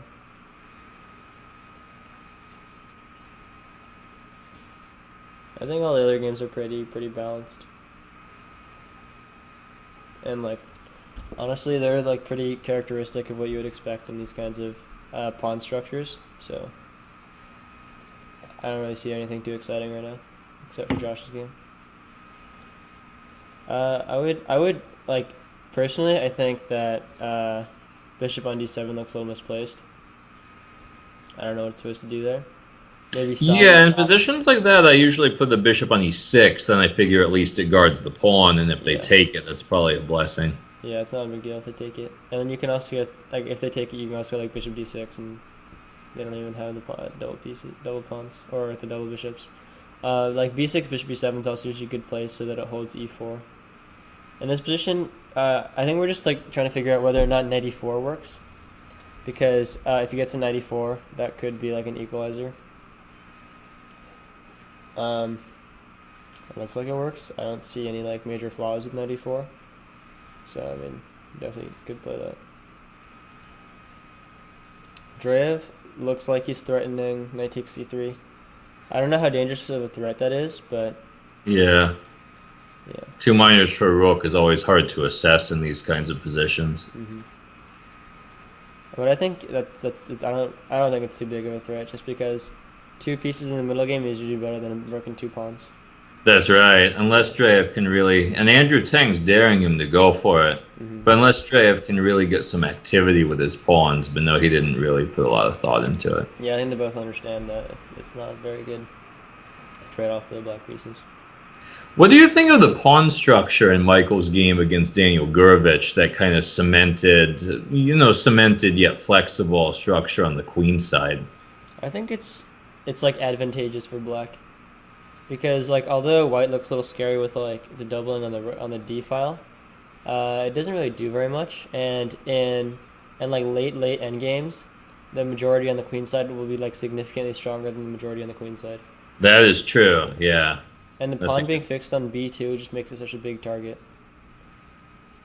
So would you say in the Battle of Johns here on board 3 that, like, the position's just a little more comfortable for white? I mean, I'm not actually sure, because I don't think white got too much of what he wanted, because eventually he's gonna need to start attacking the d5 pawn, which he's not doing. So I wouldn't say that it's necessarily comfortable for white because I think that he's not getting everything that he wants. And Josh found a way to get his knight into f5. That at least seems like something that he would like. Yeah, g7 is a really strong target. If he freezes Yeah. the knight, then that works. It freezes that knight on e6, which kind of makes the rook obsolete. I'm just not sure whether or not bishop takes f5 is. Yeah, You I think play it's that. still dangerous for Josh. What's black's idea? Knight c5 after pawn takes? After pawn takes, yeah, knight c5, and then you can't defend d5 anymore. Yeah, I suppose. Oh, he took with the rook. Yeah. G6 quite quickly. Intending probably knight c5 anyway. Yeah. Rook f6, it seems like the best idea, right? Because in some positions, maybe a sack on c6. Or even just rook f6, knight c5, rook af1. Double the Pawn rooks, back, yeah. Yeah, it doesn't feel like white can really be worse there. Yeah, I like that. John Bryant's getting into a little bit of time pressure against John Bartholomew, kind of a 2-1 time advantage for John B. I think he's like trying to figure out whether or not to play. Oh, rook Knight f4 or f6. knight e4. Make cuff play. Yeah. Ooh, knight e8. I actually completely missed that move. Hmm. So he can't play rook f1 because it just doesn't do anything. And it looks like he's Can't just gonna take on c6 either, because the knight is defended. Yeah. Yeah, that's quite a good move. Yeah, it's really strong. It looks like Josh could definitely be in some trouble here because if he loses his extra pawn, then he just has really bad structures, and that could bite him.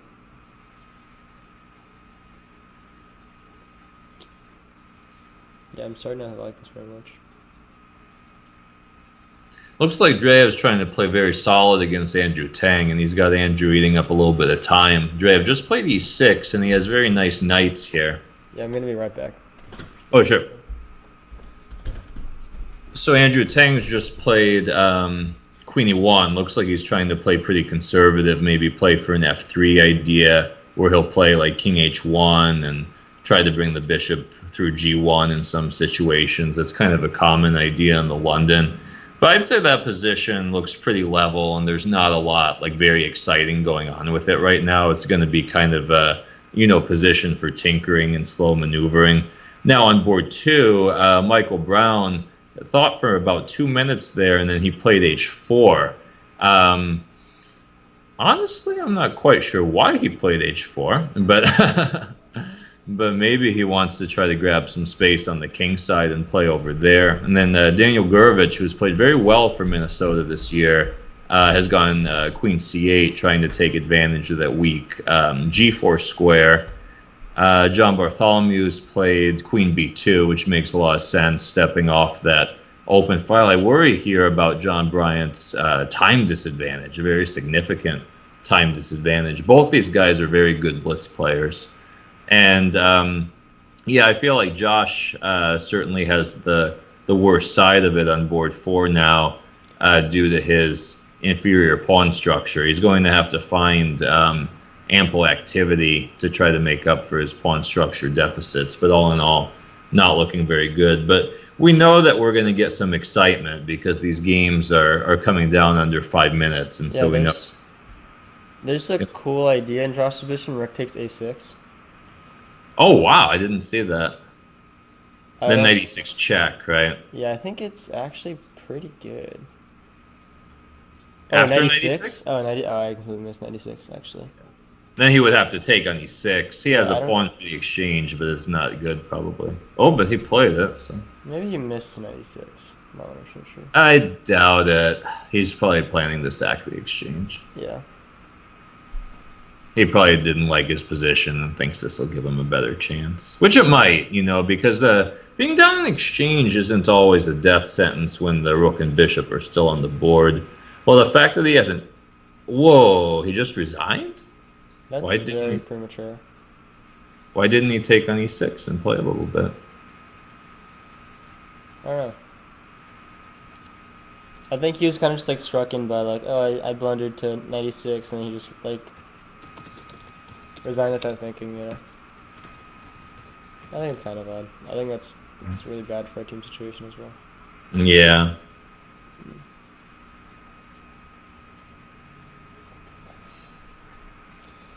Yeah, Dreyev, solid position for Dreyev, solid position for John Bryant, even though it's not what you want in this kind of position. Because you want an active position if you have the IQP, because like this positional deficit is going to destroy you in the end game. He's also down 5 minutes.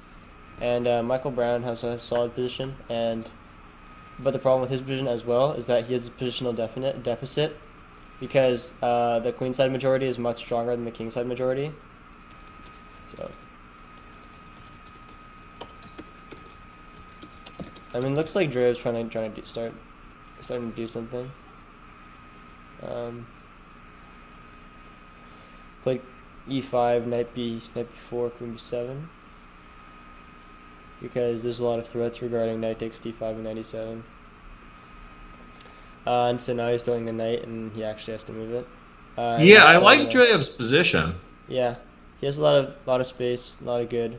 A lot more time too. He's gotten up on the clock this match. Ironically, against probably the fastest player he's played the whole match, except for maybe Eric Hansen.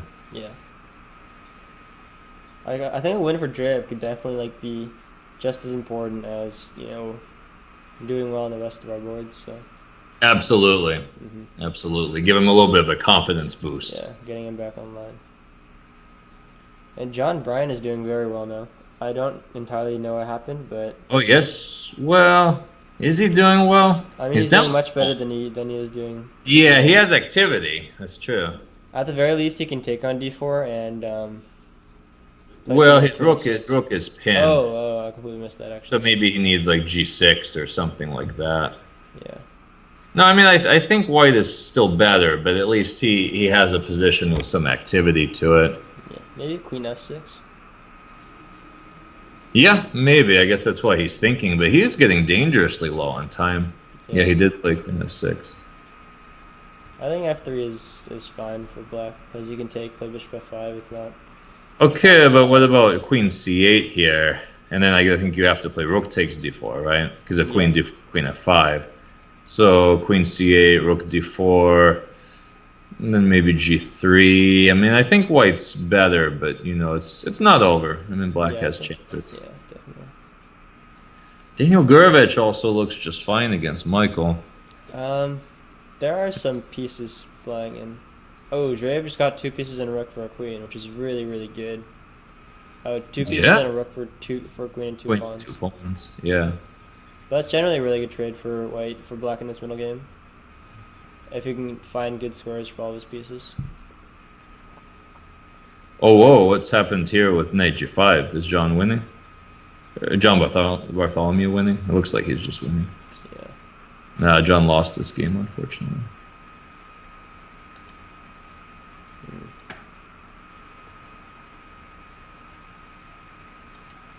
Yeah, so it looks like we could start this rather poorly. Looks like we could get a 1.5 to 2.5 maybe. Yeah, seems like about the best. Yeah. If Dreyev can pull this one off. E4 is very odd for Andrew Tang. Because the thing about his major pieces is that they're never really going to find good foothold just because you can attack them with one of the minor pieces, which is usually a good idea. I think he's thinking about knight f4 and the trade ensuing there, which looks pretty good for him. I don't know how good he thinks it is. Mm-hmm. Yeah. Well, it would open his bishop at least and give him a target on c3. Yeah, and give him some activity. I feel like Michael is a little bit worse against Gurevich. I like Black's queenside majority, and his queen is just so nicely centralized. Ironically, on d5, which is Michael's nickname, Michael, queen to d5. Yeah. Yeah, and Andreev played exactly what you said, knight f4. So yeah, definitely this round we need Dreyev to do something good, and we need Michael to do something good, because I don't think John has much chance here. Yeah. I think John's game is over as well. He's down 2 pawns. His bishop's useless. Well, and he's down in exchange. Yeah. Yeah, there's that too. I think if Drev gets to trade off the rooks, then he's in a very good spot. He's probably winning. Just because Andrew Tang's two pawns are on the king side, which is really problematic because if he ever pushes his king side, his king's just super, super weak, and it is already because all of his dark squared are weak, and Drev has a dark squared bishop, so you can just take full advantage of everything there. And Tang also has Ender Maiden on his clock, which is really good for us as well. Yes. Now, like Eric Hansen, he is, a very experienced bullet player, so I don't think he'll be too bothered by his time, but maybe he'll be a bit more bothered by his position. Yeah. Michael Brown traded off his e5 pawn for the a6 pawn, which is generally a good trade because it opens up the long diagonal for him, and he gets rid of the queenside majority. He just has to make sure that this works tactically. Because if it doesn't, yeah, Michael has some initiative now. Yeah. At least enough for a draw, doesn't he? Or can the king hide on h8, like king g8, queen d5 he can play. Oh, and he wins the pawn, so do you think Michael can try to play it for a win? He's got the draw in his back pocket. I think the win is questionable. Yeah, because the black c pawn is very dangerous. Yeah. I think Gurevich just had to... Yeah. I think this is the best for both sides, probably. So, looks just like a draw. Or something.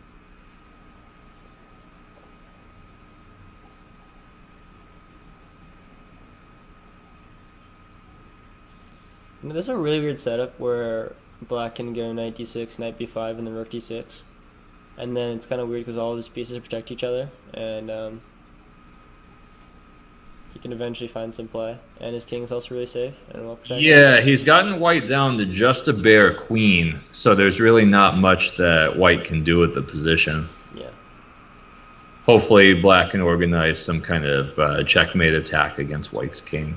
Yeah, hopefully he can just organize his pieces. Okay, Michael's going for it. I think he recognizes the team situation, and he's just played... a4. Oh, his idea is some, like, queen e4 check, and then after king g8 to take on c4 with check and take both pawns. Now, I'm not sure he can force that, because queen e4 might be meetable with king h8, but I think that's why he played that. And I don't think that black really has a move that can favorably deny white his perpetual, so... Yeah, so he just won that pawn, and he's hoping that white has nothing better than the perpetual, which he likely doesn't. Yeah. He likely doesn't. I think Michael was just saying if Gurevich would see the check. Yeah. I think it would be too dangerous to play for a win here. I think the smart thing is to play for the draw. Yes. Especially with the time situation. Looks like that's the way they're heading. I think someone just clicks the draw button and it's 3-move repetition already. Mm-hmm.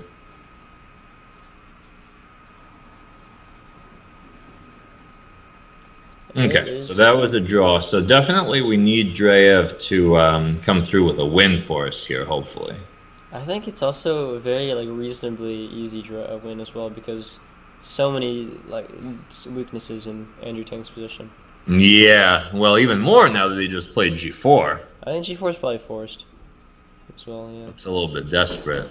And then 92, try to get some kind of a foothold on f4 maybe? I think that's what he's going for, because the king has to go to g2, doesn't it? Yeah, and then he has really strong mating nets with knight f4 and rook d2.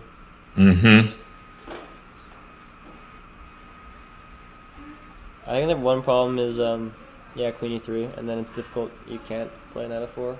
So maybe he has to play for knight d4, but then he has to watch out for g5. Yeah. Okay, but here he has bishop d4, so no problem. Rook d5, maybe. I like rook d5 as well. f4 preventing rook e5, that makes sense. I think it's hard to if king f3, he could take it with check. Yeah. Although that endgame's actually not that clear, because the king would pick up the bishop, and white would have knight d5 is over, yeah. Looks over, yeah. Yeah, the pieces just are too strong here. But Andrew Tang certainly a very strong, practical player. Yeah. He'll still give this a fight. Maybe knight h3, knight g5, and then just like don't even worry about having to sack the bishop.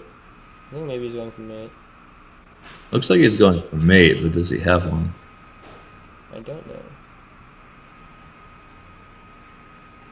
I haven't spotted one yet, but I wouldn't be shocked either.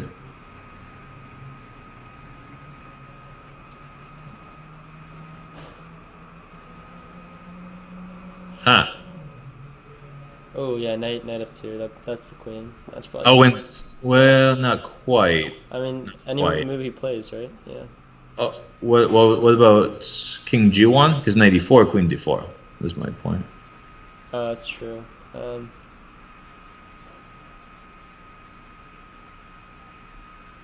don't know actually. Yeah, he could have given it a try, right? Yeah. Weird.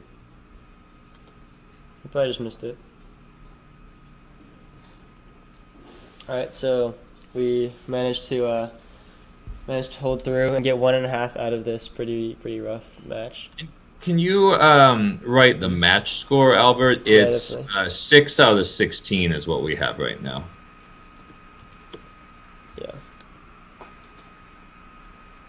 6.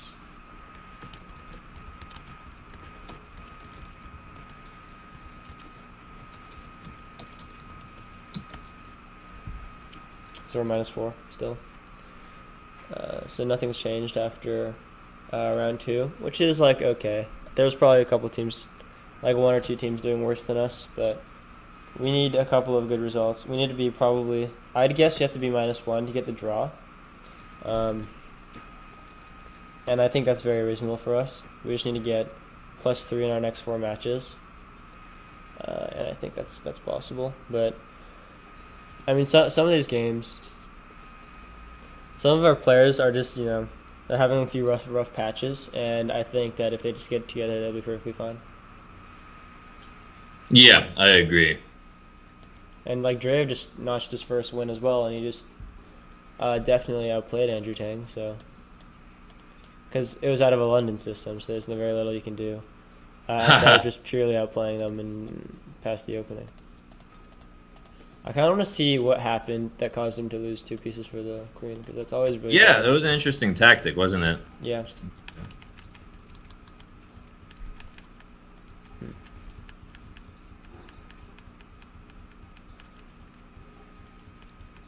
Oh, that's what he played. He took that.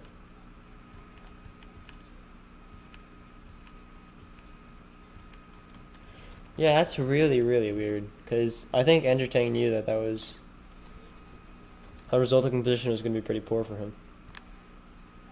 Did he have no other options?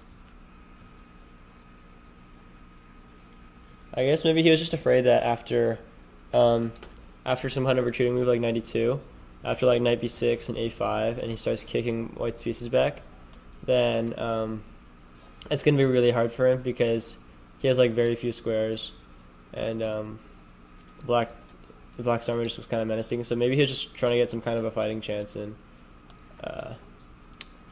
his play. So we're halfway there. We're 4 rounds in, and we're not doing too great so far. Joshua's definitely our best performer so far, with 2.5 out of 4. I think most all of our players have notched at least a little bit. Michael's gotten 3 draws, I believe, and Drev and John Bartholomew both have 2 wins. So in the next round, we're going to hope to see Michael's notch his first win, and Drev and John. Michael hasn't gotten a win yet, huh? Playing pretty well, yeah. Well, it is pretty tough for him playing board 2. He's playing some very good players. Yeah. But he's also played some people he certainly could beat. I mean, Daniel Gurevich and Amon Hamilton. I mean, certainly strong players, but not unbeatable for someone like Michael. Yeah. All right, looks like the next round is started. Andreev has a nice, easy pairing this round. Black against Fabiano Caruana. Oh, we're playing St. Louis. Alright, so this is the pay-to-win stacked team. They have a lot of strong players, unfortunately. And they have Annie Wang, and I've known her for many years. She's never been a very strong blitz player. but Well, she let's is a hope very that strong shows player. today.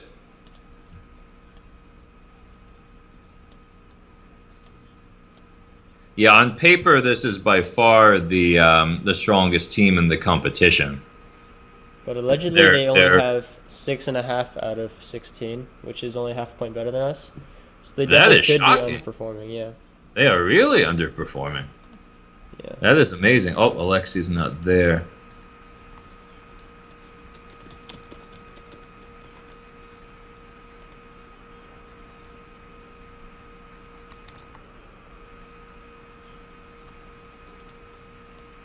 He is online, right? Yeah.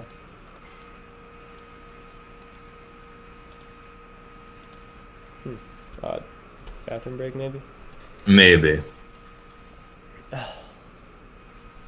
Well, Oh, Josh is playing very fast against Annie. They'll have some theoretical French, and Alexi's here, and he's played his Carol Khan against the mighty Fabiano.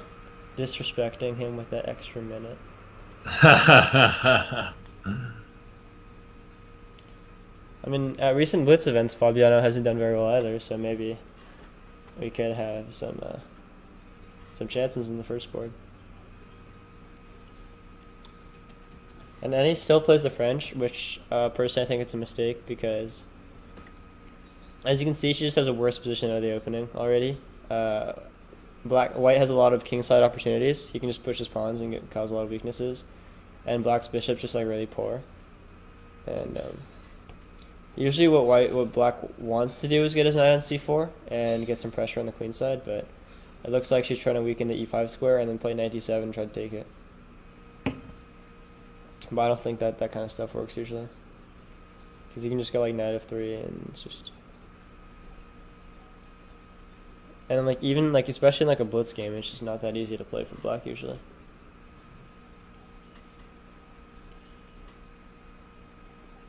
And Fedoseev is trolling with his opening as usual. He thinks I'm Mr. 2700. I'm gonna beat anyone I play, but you know. Can just play anything he wants, huh? Yeah. So he just has like less space out of the opening, somewhat misplaced pieces. Well, Michael's such a strong positional player, he might be able to punish him for that. Yeah, we'll see how it goes. John Bryant may have lost a pawn already. Yeah. Oh no, against Alejandro Ramirez? Yeah, you might have to play e3, which opens up the f. Not the end of the world. Yeah, it's not awful, but it's not great either. What do you think White would respond with after e3? Just takes it. Oh wait, what? Oh, he can't take on e4 because of the long diagonal. I see that. Oh, okay. So John Bryant is doing fine. Yeah, he should be fine then. Yeah. Do you think c6 is a good positional move for Black in this position? c6 is usually like really good, but there's always Control some the ideas. d5 and b5 squares. But d6 gets weak. Josh is playing very aggressive on Annie. Yeah, I mean he just thinks that he should steamroll her, which he probably should, but. Yeah, but I don't want these guys playing with desperation. You know, that's not the way to make a comeback. Mm-hmm. Have to keep it cool. And he's a renegade because she signed with St. Louis even though she lives in the same area as our team, so. Yeah. Well, apparently having her on the roster has allowed for them to produce a very high-rated team. Their team average is 25-45, I believe. Yeah. Yeah. They're the highest-rated team in this competition. Yeah, but it's not paying off, so I mean that's pretty good for us. Yeah, apparently not. Hopefully we can jump on them too. Mm-hmm. We got a couple of caged animals going at it this round, you know, and their team and our team both performing well under expectation. Yeah, well, Michael just dropped the pawn. Did he now? Yeah, just straight up dropped the pawn. It's really odd. I mean, it's not a big deal just because the A6 pawn is also a weakness, but I mean, his advantage is basically gone, I think, out of the opening. Yeah, what do you think's been the problem for us this match, Albert? It seems like, do you think we're trying too hard? It just seems like we're all a little bit off.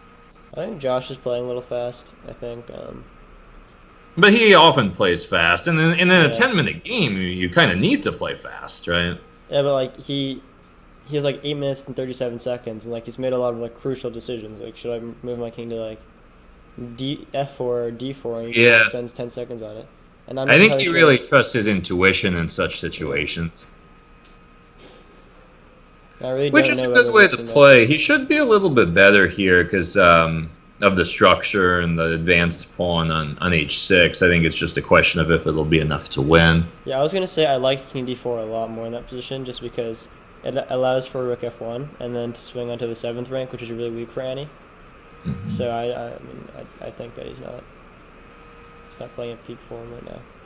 Maybe it was last game. Yeah. Sometimes in tournaments, Josh plays like he loses like one rough game, and then from then on, like he starts playing really fast and not playing very great either.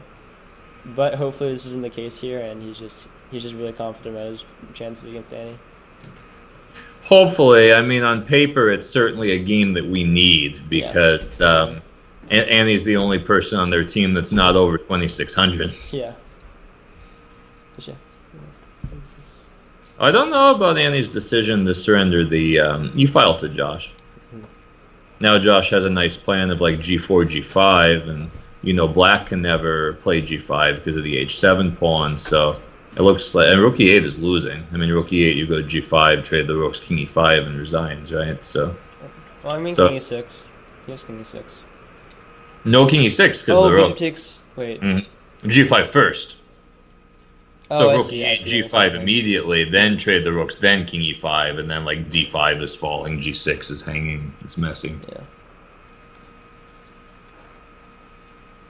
Yeah, he found the right move, g4.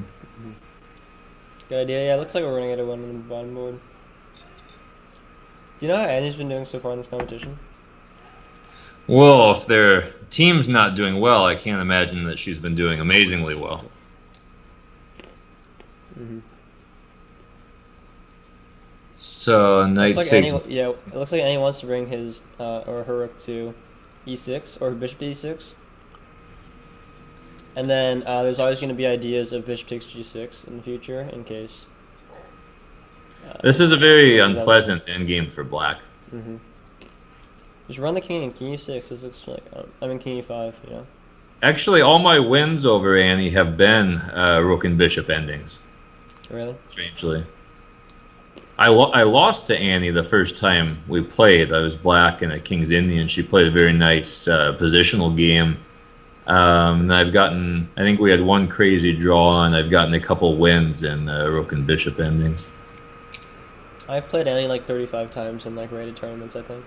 Wow, what's Yeah. what's the gist of your overall record? I think I'm plus 13 or so. Okay. Yeah. So one of my best matchups, but she's gotten a lot stronger. I think she's higher rated than me now. Is she really? Wow. Wow, she has got She had like really an excellent World Youth where she went 10.5 out of 11, which is actually Wow. totally insane. That's insane. And yeah, she's pretty much leapfrogged over me. So she's like a really strong player, and she shouldn't be underestimated. But she doesn't seem to have the greatest time playing blitz. So Yeah. Well, yeah, she has a very passive position where she can Yeah. really only fight to try to hold.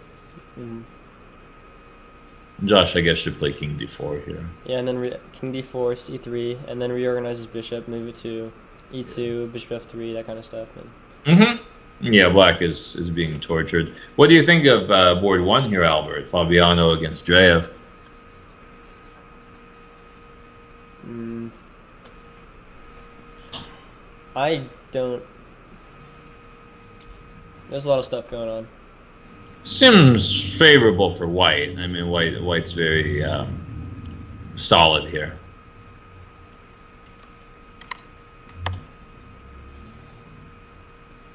Are you still there, Albert? Yeah, I'm just like trying to calculate some of the lines. I don't because like there's just a lot of possibilities. And positions. My chess.com messed up. Something was weird. Oh. I don't know if it was like about to log me off or something. Mhm. All right, I need to upload the games again.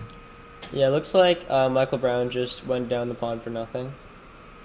I mean, it's okay if he gets something because of his really strong pawn mass in the middle, but It's really undesirable, really.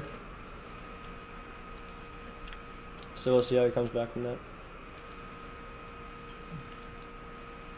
So usually your style of play is always dictated by the way your pawns are pointing, and as you can see in Michael Brown's game, it's like going like this, and that always means attack the king side.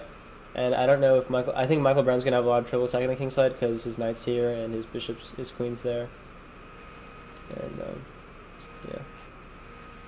Ooh.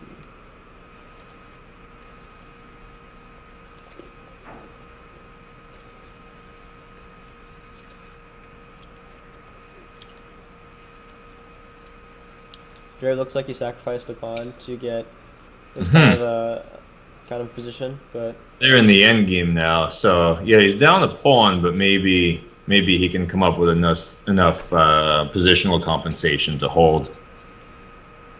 Yeah, I like bishop f8 with the idea of just going e6. If the bishops are off the board, the game is extremely even, because even if you're down a pawn, if you have a backward pawn like the one on c3, then it's usually not like you're basically not even you're not up a pawn, because also there's 2 rooks on the board, so the king's generally going to be pretty irrelevant. Now, Albert, Josh has just played rook f6. How much do you want to bet he's contemplating a sacrifice on g6?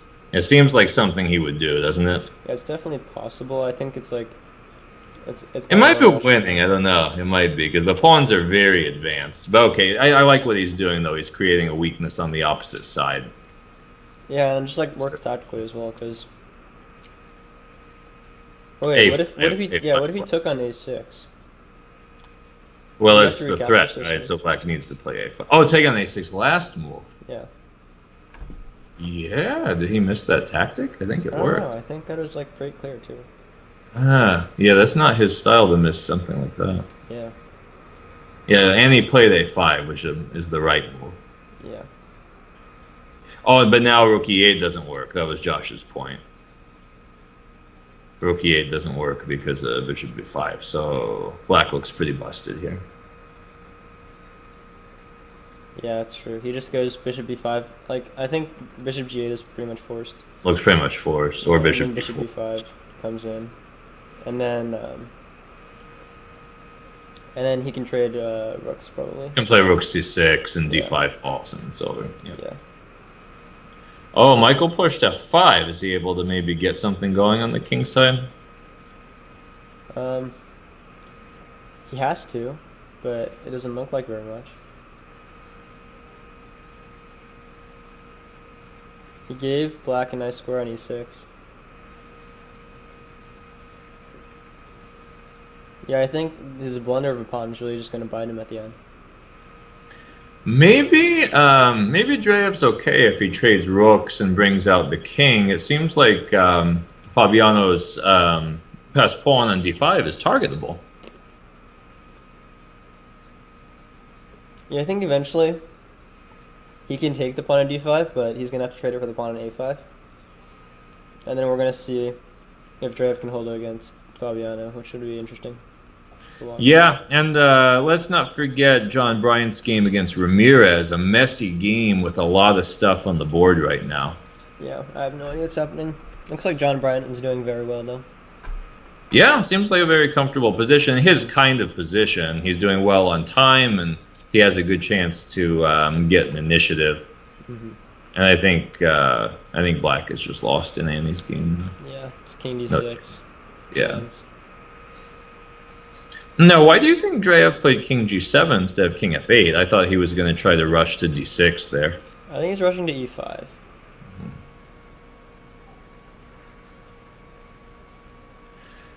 Now, I don't know. I think, the position's not still that easy for Fedoseev. Michael has 2 bishops, and he has space, and the black minor pieces aren't so well organized. That's true. The black knight can't get out just because the bishop a4 is always pretty strong. Looks like he's trying to get the b file now. Queen b2 is interesting. He's trying to go queen b2. White can always play bishop c1 and kind of sit on the position, but I'm not sure how far that'll get him. He also has knight c6, and then Most likely knight d8, knight e6. Trying to find anywhere good for his knight. He can also like eventually go queen b5 and then try to push the a pawn. There's a lot of like slow ideas Fedoseev has like in his mind. Well, black is unquestionably better. Okay, we got Yeah. the first win of the match. That was a big win by Josh. Hmm. That was a very big win. Yeah, it's really good for us.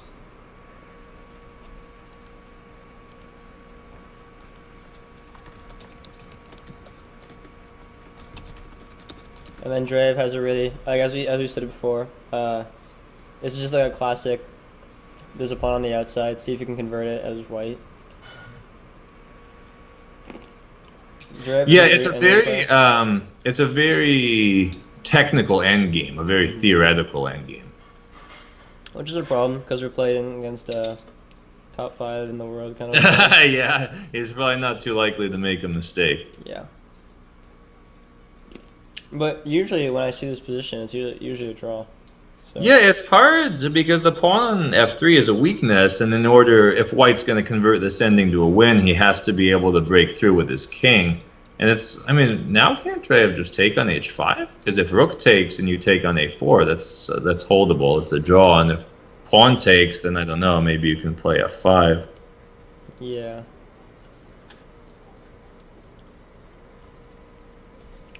I think Fabiano's trying to provoke weaknesses on the king side, though, so... And try to run his king in. Which is an interesting idea. Because, like, he's basically ignoring the fact that he has a pawn on the a-file. Mm-hmm. He's Yeah, using it as sometimes bait it's... for the rook, yeah. Right, they can play like rook a8, bring the pawn to a7, which is always going to tie down the black rook. Mm-hmm. And in that case, he can play... he can bring the king anywhere he wants. It's only a question of, can he do anything there with the king? I think if he drops his king on f4 and then plays rook a6, I don't see very much that Dreyev can do about that, and I think that could lead to like a very winning position for... Wow, Albert, John Bryant has just won the exchange against Alejandro Ramirez. This could be huge for us if he can win this game. Yeah. He's playing very well. Yeah, he's kind of smashing Alejandro, actually. Yeah. Just full extra exchange. Mm-hmm. Very little compensation. That looks tactically... He's kind of dangling it out there, isn't he? Yeah, interesting. Inviting some knight a4, b4, some deflection, but he played it very quickly. I hope he's confident. I mean, you've got to try that, right? Yeah. But what is Black's plan for how to stay on his bishop? Probably queen a5 looks forced. Queen a5 and b4. And then I don't know what next. b4, he probably just takes it. Take b4, take g7. Takes b2. Well, nothing on b2 anymore. He just took g7. That guy. I don't know. If he takes first? Yeah, I think he might have blundered. Yeah. Oh wait, no. If he takes first, then he has queen e5. After b4. Ah, yes. Yeah, yes. I thought he had to go b4 immediately. And Why then, didn't he the go king side b4 thing was- first? I don't Yeah, know. queen 5. Oh, he messed up bad, Albert. b4 first, and he might have been winning. Yeah. Oof, I think don't we know about done. winning because then bishop takes b2. Oh wait, then he can take on g7, huh? I mean, winning might be strong, but the tide might have swung, right? Like, instead of Definitely. black being winning, like, white might have been better, right? Mhm. It could have been a real game changer. Yeah. But right now, John Bryant is like really just a great position because his bishop controls all the squares of the knight, and there's a lot of open files for his rooks. So eventually, he can just go rook d8, swing his pieces onto the second rank, and then it just looks like it's going to be over from then on. You know, we have three very interesting finishes. Dreyev's king has gotten extremely active. This could be trouble for Fabiano. Yeah. And Michael against Fedoseev is a very off-balance knight versus bishop ending. The knight's trying to come into e4, but Michael's active. You know, he's got the queen on d6. He's got the pawn on e5. I think the pieces are in place for white to do something here. Yeah. Oh, and Fabiano's just lost his h5 pawn. Is Dreyev even worse yet? I don't think he's worse. I have no idea what Fabiano is doing. I think Dreyev's outplayed him. Yeah. I think maybe we're gonna see a draw for soon because this. Oh, maybe he wants to go down. No, it doesn't make any sense. F4. Does he want to win? Is he playing for White has to start being careful here. I mean, I think he can play like Rook F8, and he's not going to lose that, but White has to start being careful. Yeah. Rooking games are hard for even top 5 GMs in the world. I don't think White has winning chances anymore. Yeah, I think White might even be fighting for equality. I think White's fighting for easily making the draw. He's definitely draws, but I don't think he's like anything more than just equality. Yeah, I agree. Yeah. Yeah, a player like Dreyev is not going to make a mistake in a technical ending, that's for sure. Yeah. Okay, if he gives up the F3 pawn, it's just... And he gives the H5 pawn. I mean, this is just one of the classic positions where you just trade a pawn for a rook, and you trade a rook, and then just draw.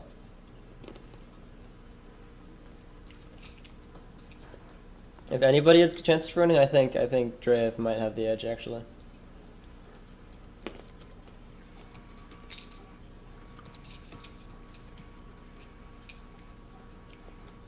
I think Michael Brown's finding some very good resources, because Bishop C8 is a legitimate possibility.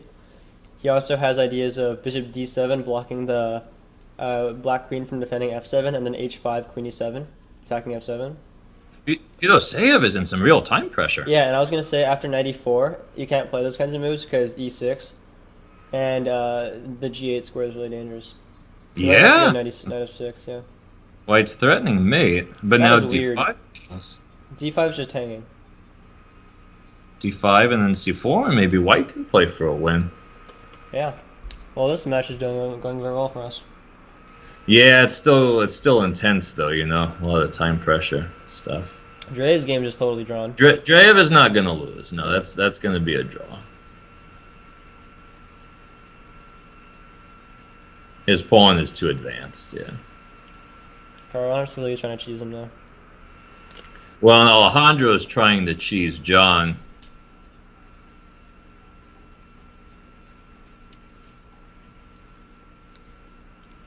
Queen E3, nice, because the white queen on A5 is too far out of play. Michael's got a queen ending, Queen D7, and Queen C5 probably, and it's probably drawish, but drawish fighting. Okay, Bryant won. Dreyev drew. That's great. Come on, Michael. Come on, Michael. We need you. So it seems like at the very least we're going to get 3 out of 4, which is insane. Yeah, maybe this St. Louis team isn't as good as they seem. We're bouncing back. This is +2. We're going to need another +1. We're going to get at least a draw, I think. Michael's worse, though, Albert. He's worse. Oh, is he making some mistakes? Yeah. Queen C6, maybe he can go. Because, yeah, the king's hidden. Oh, Queen E7 he has. Yeah. If E2, Queen E7 should draw. He just has to make sure he doesn't go queen before E4. Yeah. Maybe they just accepted the draw now. I think that's a draw. Yeah. Black queen's first, but he can't do anything. Yeah. Nah, that's it. Okay. Alright, so we got 3 out of 4, which is, Did we? Dreyev drew... Yeah, those guys won, so we're going to get 3 out of 4. Yeah, this is looking like... This is a great round. Mm-hmm. This is a great round. Yeah. We just made fun of St. Louis.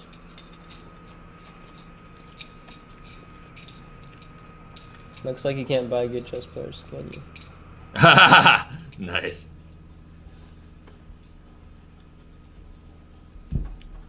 Why are they still playing on? I think, yeah, maybe Fedoseev is being kind of silly.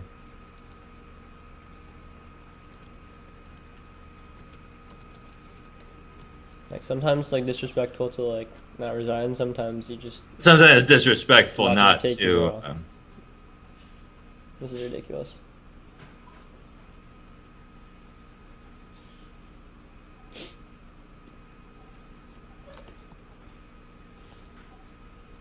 Okay. Playing till the bitter end. Are they still? They're still playing? No. Oh, they. Okay. Oh, insufficient mating material.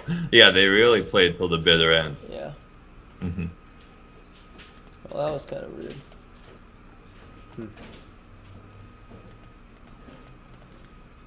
So we had 6 out of 16. So now we have 9 out of 20. We're almost back, and that was round 5, right? Yeah. I'm gonna look at how John's game ended because I didn't see the finish of that. Yeah. And I'm also gonna look at the tactic in the middle, see if it actually worked. So what we were thinking was b4 immediately, because there's no idea to take this, or to go queen e5. So takes.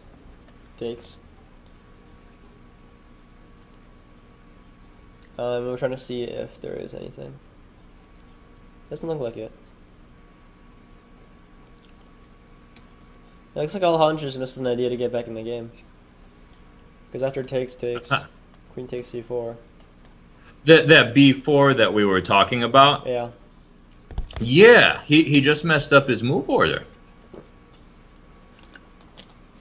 Because that bishop f5 seemed very suspicious, didn't it? Just kind of dangling that bishop out there. Yeah, I did not like that move. Yeah, that was yeah, he found the right idea, knight a4, but after queen a5, he had to go b4, because then there's no queen e5, so then queen takes b4. Then he has to go bishop takes g7, not take on f5. Not take on on f5. Yeah, bishop takes g7. Actually, maybe even taking on f5. Actually, no, because he can just retreat his bishop. Yeah. Yeah. But I think then he would have 2 pieces for a rook, wouldn't he? Yeah. And maybe he would be winning. Oh, I don't know better, about winning. At least better. I don't even know about better either, because, but I mean, yeah, he would have at least been back in the game. I think that John Brown would have still have had an advantage though, just because queen e7, he can get his rook out to d2, that kind of stuff. I think would have been perfectly fine, but he just missed an extremely good opportunity. So, all right, so we're 5 rounds in, which is 20 points in total. So we currently are. We have a 9. Oh, 5 rounds. 9.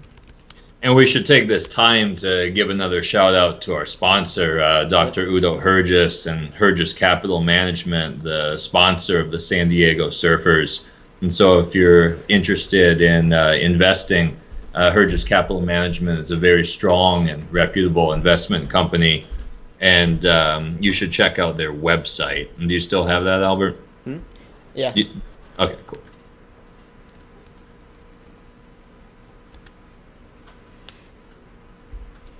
And I think, Albert, that Venkat might step in for me now in a little bit. Now, are you good to go till the end? This is a pretty long match today. Yeah, I'm fine. I have time. You're fine? All right, thanks, man. Really I'm appreciate it. only going to high school right now, so I have a lot of time in my hands. Say again now? I'm only in high school, so I still have a lot of time in my hands. You're not in college yet, right? Yep. I guess next year you're going to be doing some applying. Yeah, next year. I mean, next year it'll be past applying season, so I'll be fine as well. But yeah. Yeah. I don't know how much the chance is going to be affected because, colleges are pretty important, but... Yeah, and we still want to get you out there playing a little bit this season. Yeah. Take your skills into the field. I don't know about that one. A little rusty. I'm gonna be playing on Wednesday most likely. So. That'll be fun to cast. Yeah. We haven't quite decided yet. I think the lineups are due on Monday, but there's a good chance that I might make an appearance. Do you know when the next round's supposed to start? Oh, it should be in 1 minute, I think. Alright, so it looks like we're coming back into it. We just need we just need +1 in the next 3 rounds. Yeah, right now we're at the top. We're at the top of the loss group. Yeah, so we just need another +1 and we should be fine. Yeah, we need to overtake like Pittsburgh, Seattle, Dallas, teams like that. So yeah, we need another good round. Do you know where to see how well teams are doing? Yeah, that's what I've got up. Let me send that to you. And you can post on the chat too. Some people might be curious. Yeah, this is a Google Docs that shows the. And I think it's on the league website also, like the main league website. I think they're keeping it updated. Yeah, I'm just curious to see how well some of the teams are doing. Oh, absolutely. Wow, the San Jose Hackers are absolutely dominating it. They're in good position to get that big prize. Oh, wouldn't it be unbelievable, Albert, if St. Louis gets a loss? Yeah, actually, though. Wouldn't that be crazy? Yeah. All right, we should be starting. San Jose, is that the team that we beat last week? No, we beat them last year. Oh. San Jose Hackers is who we play the final round, the final match of the season. Mm-hmm. We beat Seattle. Oh, okay. San Jose has like Mamedov and Mamediarov.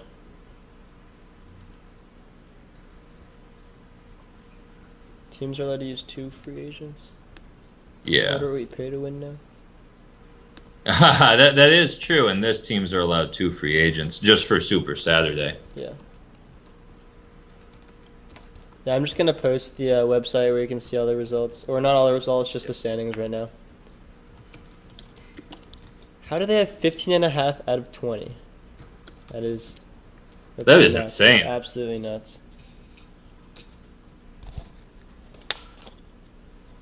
All right, Albert. So I'm gonna do one more round with you, and then I think Benkat's gonna take over. Sounds great. Oh, you got logged. Maybe I did too. Hey, it looks like I'm friends with Fabiano Caruana. Nice. Oh, games just started. Oh, we're playing Miami. Oh, that's good for us. Dreyev's about to play Turizaga. They've been doing terribly so far, so I guess, Have they? Yeah, we got to kick them while they're down. Always. It's a cutthroat league. Gotta get points So where we can. Michael's. They have Rosenthal, too. How are they doing poorly? Yeah, I know. Josh is playing Rosenthal. John Bryant's playing Michael Rode. Michael's playing Yuzhny Casada. That's a tough game. Hmm. They're all gone.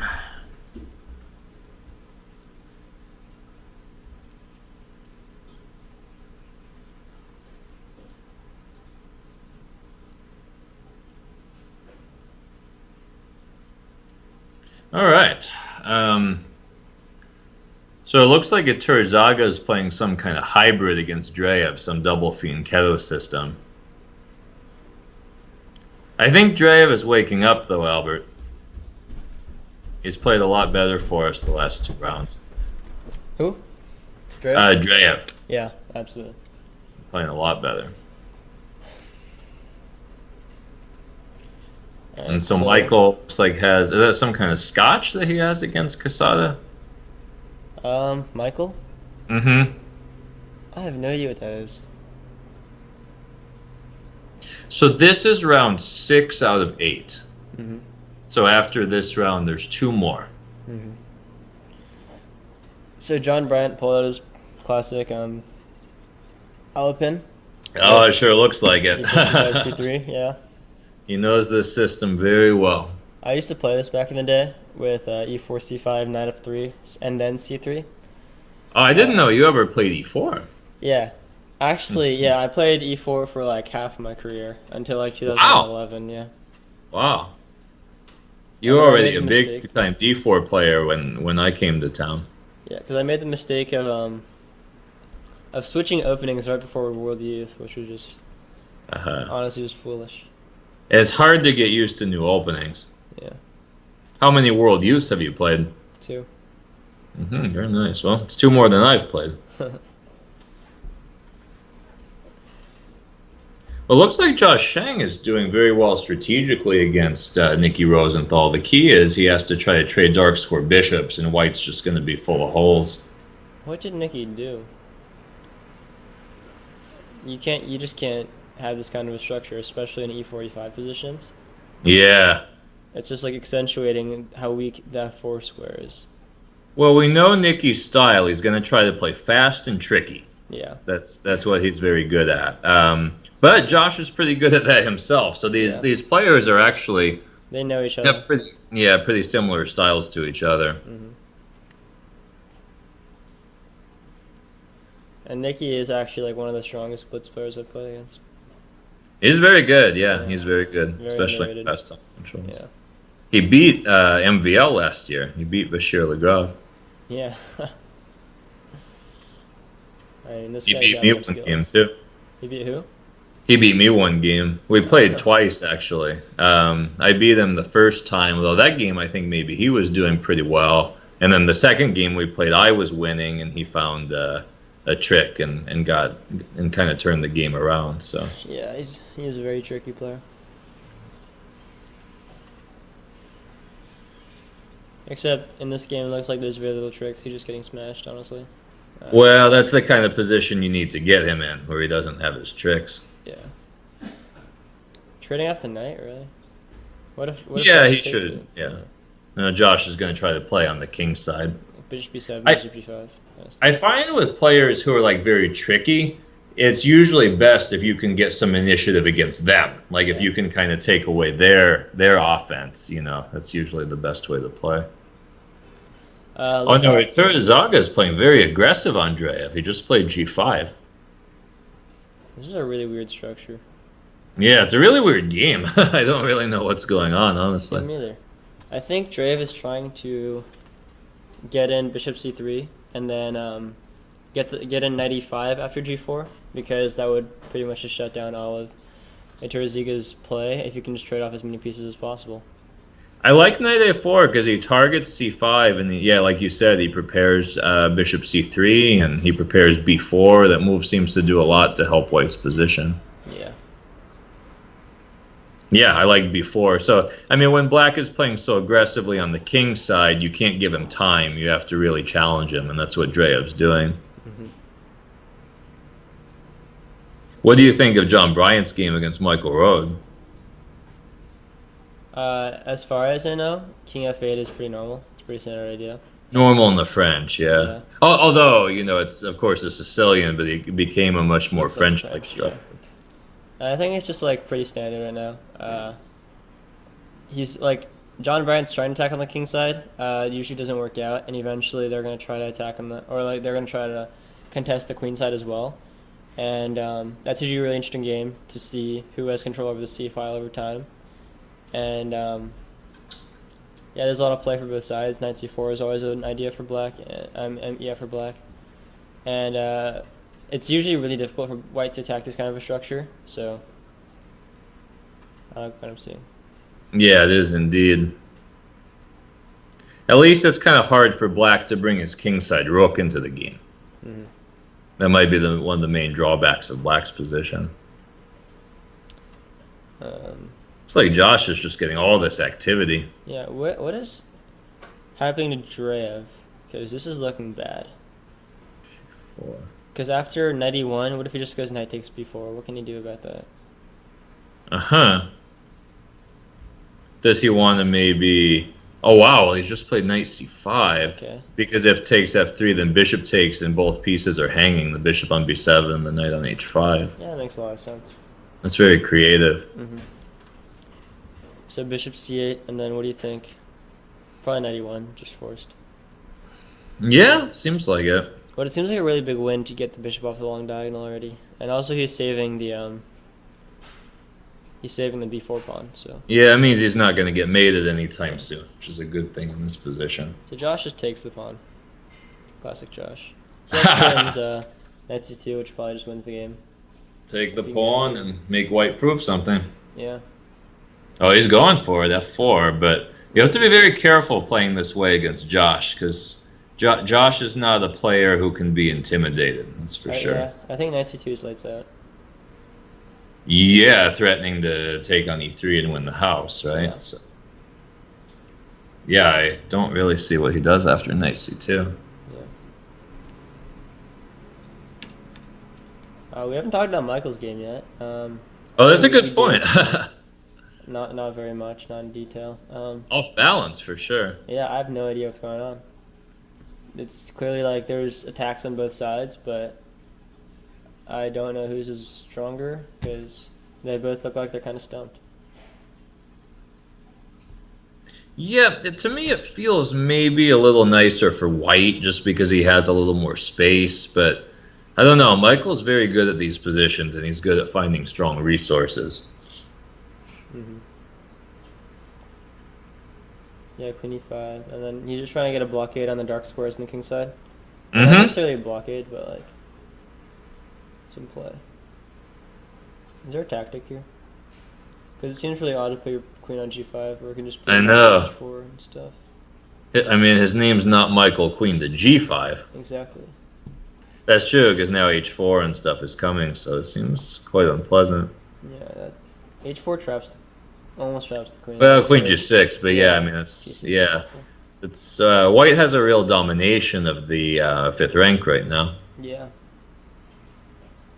If there's no tactic for that, just works immediately for Michael Brown. I don't know. What No, I don't think so. Yeah. Doesn't seem realistic here. White is too solid. Yeah. Oh, knight h7 to clear the diagonal for the queen. That makes sense. That's a little better. That's very strong, yeah. I mean, there's also e5 ideas, though. After h4, queen f6, e5 looks very strong as well, so... But he put the queen on g6 anyway. That's interesting. Queen f6, e5 just wasn't great. Looks like Josh missed knight c2. Missed or just... I doubt if he missed it. He must have decided against it for some reason. I mean, it's not a hard move to miss, and I don't see why anyone would ever decide against it. So. Yeah, I didn't either. Okay, so Turazaga decided to trade off his bishop and take on c3. This is a very fighting position now. d7 is a real target. Andreev also has an idea of like king h1. I don't know, Albert. Personally, I feel like Black has played this game too aggressive. Like he's played a little bit unsound. I'm not entirely sure about that. I kind of like what's going on with Black's. Actually, I think it's going to become like kind of equal, because I don't think there's very much they can do with the king side or the queen side. It's fighting for sure. Dreev's up on time, which is good. I feel like he's really adjusted to this time control. Yeah. You know what's interesting about the Turazaga's play? He's constantly mixing his play up between like solid and aggressive. Like he's played all this aggressive chess, but he'll mix in these solid moves like rook d8, you know, to kind of say, okay, now I'm going to hold my structure. What's white going to do? Yeah. And usually in positions where it's same colored, a lot of people are going to tell you, I mean, not necessarily a lot of people are going to tell you, people are going to tell you that you want to put your pawns on opposite squares, which is really just because like the bishop can attack them. But usually, in most cases, you want to put them on the same color as the opponent's bishop, because that restricts a lot of squares, and that restricts like that just restricts like most of the movement. So I'm thinking stuff like f4 seems kind of strong. You want to open up the queen side of something like c5 and that kind of stuff. Yeah. Now, Nicky Rosenthal has gotten some initiative against Josh, but it seems like King f8 seems to solve his problems. Yeah. So maybe there's nothing to worry about. And knight takes f5 is also a threat. Yeah, knight f5, rook d5, these ideas are really in the air. Yeah, I just think Josh missed his chance to put it away. Yeah, we'll have to ask him about that knight c2. I didn't see why he didn't play that. He spent a lot of time there, though, so I just can't imagine he didn't see it. Yeah. John Bryant's starting to switch over to the queen side. Yeah. Bishop takes. Well, he's going to have the two bishops, so... Yeah, and he just has like extra rooks, so he's always going to win on the c-file, unless Black can block it with something like knight c6. Because knight c4 seems a little aggressive, I don't know about it. Would you have taken on b5 with the knight? He had some choices there. Yeah, the pawn was interesting. Pawn is interesting. Even queen seems playable, but it makes more sense, certainly, to keep the queens. Yeah, I would probably took with a knight, I think. Yeah.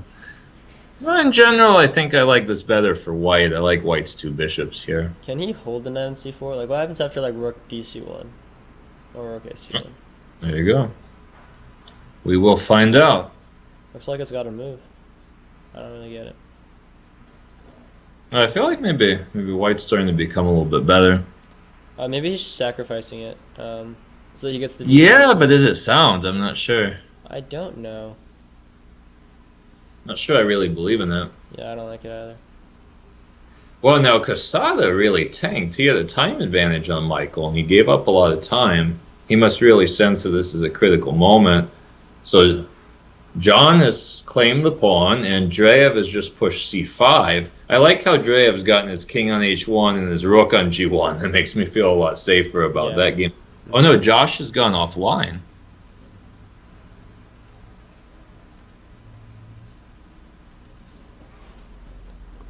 Maybe he rage quitted.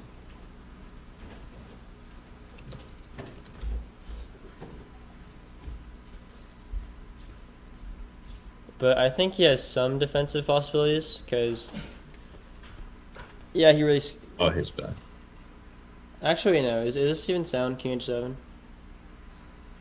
It looks pretty sound to me. King h7, bishop f7, or Yeah. what? Man, why did Josh allow all this?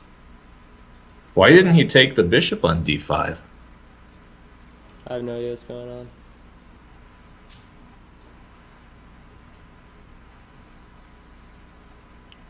Yeah, actually, rook takes g7, rook takes d5 was interesting. Well, I mean, just like at some point take the bishop and take on f5, and white's never going to have an attack. Yeah, that's true. I don't know how he got into this. He had such a promising position. Oh, king f8, king e8? Is that his idea? King e8, I guess. Because then the king can get to d7. Yeah, I'm sure it's his idea. But bishop I'm g5 afraid, is very powerful. Yeah. Yeah, bishop g5, where does the queen go? I don't know. Maybe g7. No, but then takes. Yeah. Maybe d6 or... d6, there's man 1. Went to F7. g7. What's he doing? I mean, he has no other choices. Does he have something that I don't see? No, I think he's just probably losing in this position. Yeah. Even after queen, like, bishop takes d8, queen f8, he just goes bishop takes f7 too. And that's just... Yeah, that's it. Wow. It's crazy. Yeah, he really missed a shot and got to turn around on him. So, I mean, that'll happen.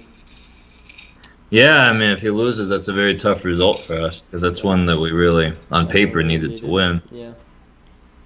And Josh was the strongest performer so far, so... That's really unfortunate. Yeah. I mean, as you said before, Nikki is a really tricky player, and He's very tricky, yeah. it's really easy to absolutely. make this kind of mistake. Like this will happen to anyone, and it's hard to see moves like knight c2 sometimes, and it's hard. And rook takes g7 is just like a shot that people don't normally expect. But I thought he was Yeah, that's right. But you always have to expect it when you're playing against a resourceful player. Yeah, you got to look at everything.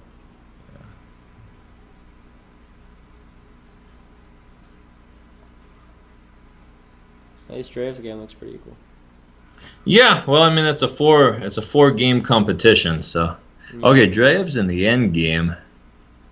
Even material, but a very dangerous black pawn on a5 in this end game. But I mean, white has control over the a1 square, so it looks like he should be perfectly fine. Strong, very strong bishop on d4. Yeah. And Michael looks like he found some kind of counterplay, which is always good.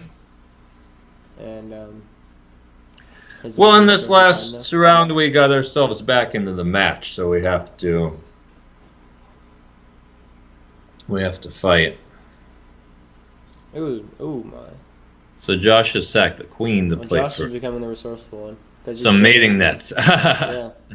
But it doesn't look promising, honestly. Because, well, I mean, it does, because like he has to play queen d1 now. Otherwise, he gets back rank mated.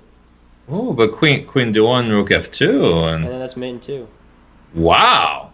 What did Josh find? I mean, he can play queen f7, but then king d8, and where's the attack, right? Yeah, and how Wow, do you this stop is mate? unbelievable. Unbelievable what Josh found. Does white have a perpetual, I think? Yeah, I think white has a perpetual, though. No, I don't think white can be lost here, Yeah. but even if black can salvage a draw, that's quite amazing considering what just happened. Mm-hmm. John Bryant's pawn looks quite healthy, I would say, against Michael Rode. John Bryant? Mm-hmm. Yeah, it looks like he has the compensation too. He's got He has the everything. pawn and the compensation. Yeah. It's a good place to be in. Okay, so Rosenthal tried queen f7. Have to imagine he's just going to keep checking Josh. Yeah, that's Can't like really just no make pressure. progress with his queen. I mean, queen f6 maybe is the best. I'm not sure. Queen I think it g8. is going to be perpetual. I don't think that they can do very much about it. Gosh, it doesn't seem like it, does it? That's crazy. Actually, I think Josh has to be a little careful. Yeah, keep your king on dark squares so the Yeah, definitely. You yeah can't let the light bishop get involved. Queen f6, right, is the key try. yeah.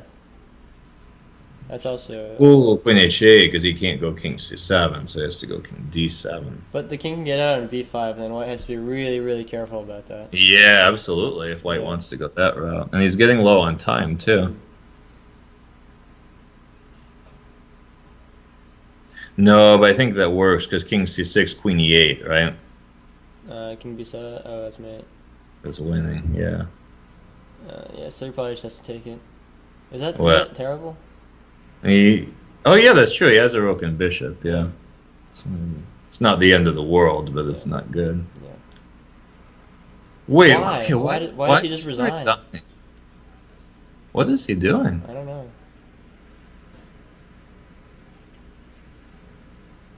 Why doesn't he just play on?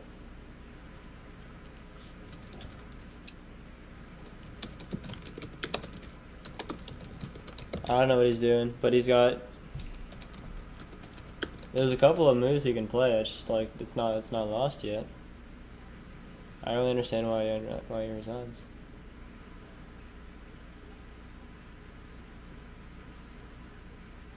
Well, Dre's game is getting a little crazy because it looks like he's trying to play for mate rather than defend. Um, and usually, like rooks and knights provide really strong mating nets, like mating patterns, and uh, definitely could be one here.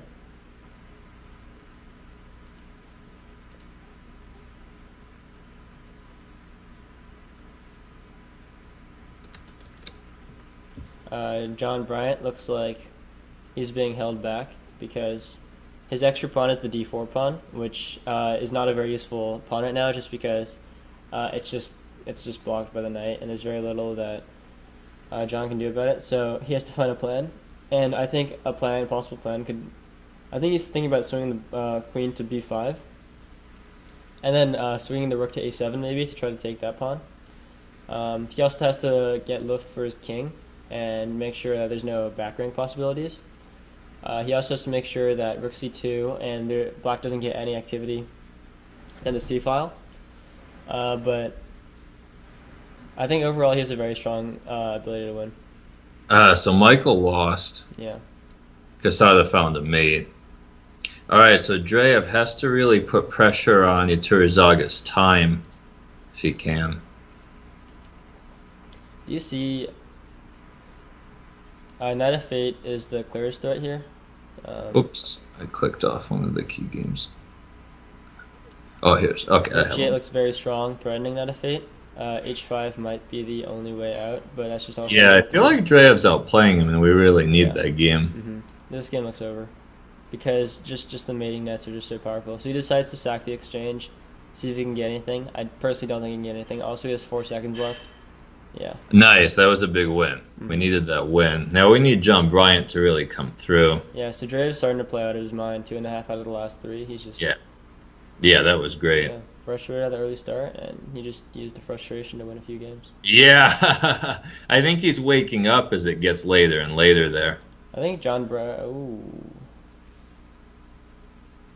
Is that an exchange? No, it isn't. He just goes rook e2, and he's got to move away.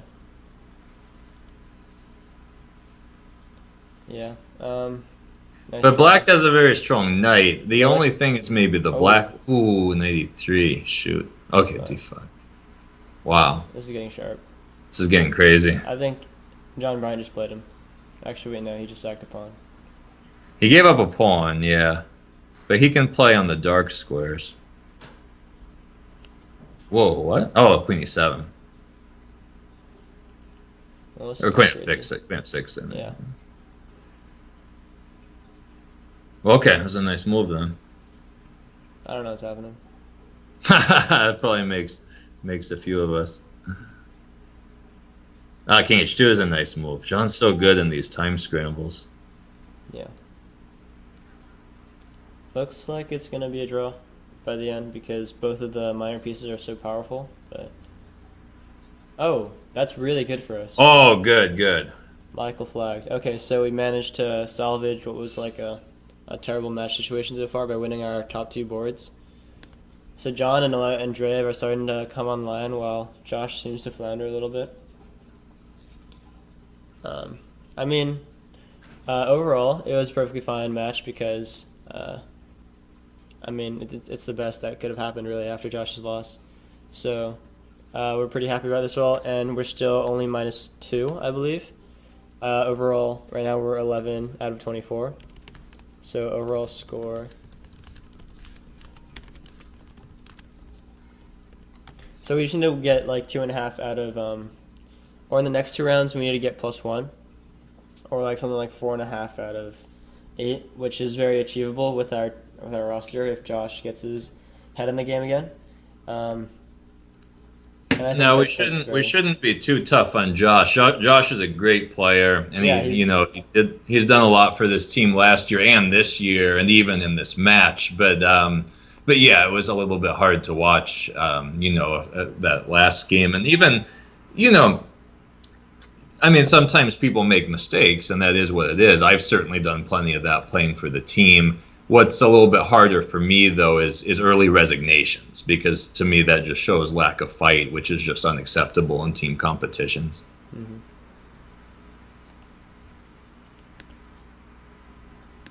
Well, Albert, you have done an amazing job as always, and I'm going to sign off, and I believe we'll get Venkat Iyer on here again. So great to see you guys, and my apologies for, I don't think I've been quite as lucid in my commentary today as I was last week, and I think that's probably because just because of the really fast pace of the match, and also having to address a lot of things with the team. I get a bit distracted by that, but I hope you've enjoyed it, and we'll see.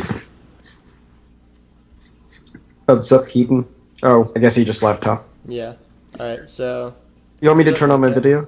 Huh? You want me to turn on my? Yeah. Let's see. Everybody wants to see your face, Venkat. Yeah, I haven't shaved, but. Yeah. Oh my! You grew a lot of hair. Yeah, no, it's the winter beard. It's so cold outside. I don't want to have to deal with it. Yeah, I was watching Josh's game. I think even after knight takes bishop, just queen takes d5 looked crushing there, right? Or no, but then you can play rook takes f2. I mean, like, I don't really get why he. I'm gonna load up that game. Give me a second. Yeah, because I'm not sure why he resigned there. Because I think he was doing perfectly fine. I'm not entirely sure either. I mean, there's still play there. Yeah.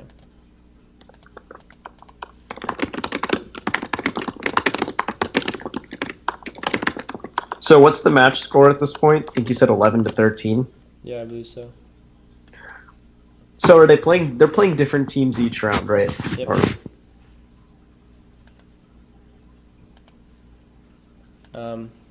Yeah. So this is the game that we're looking at. That we really think that Josh should have played on, because after knight takes the bishop, I think it's like he has a chance. He has a very strong fighting chance in this game.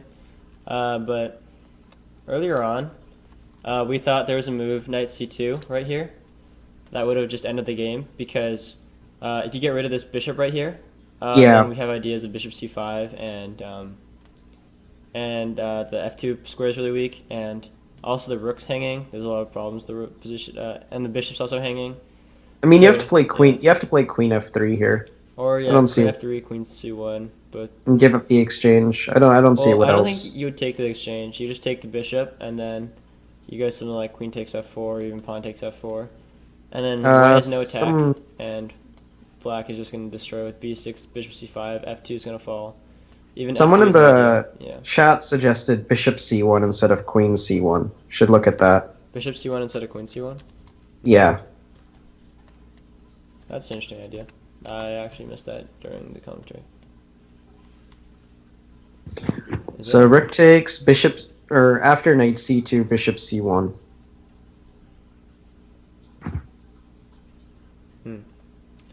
This makes more sense. Yeah, this is Yeah, I what Josh think probably just- saw, and the game that pushed him away from this move. Totally missed that move. Are you sure you can't play like queen g6 or something here? What does it do?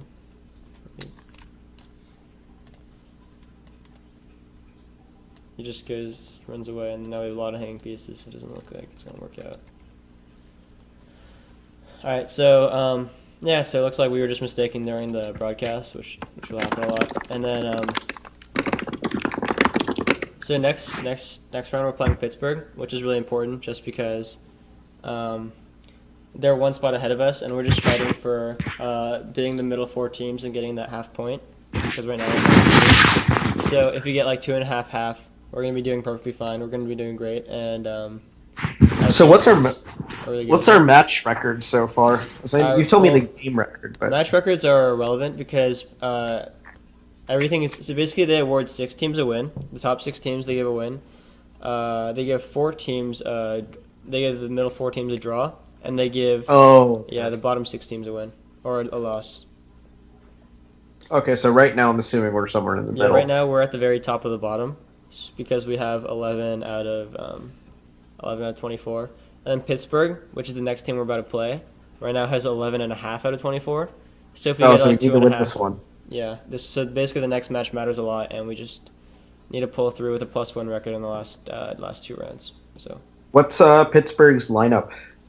um, Let's check that out. You mind linking me the chess.com page? They removed all of the standings pages for stream links to other people.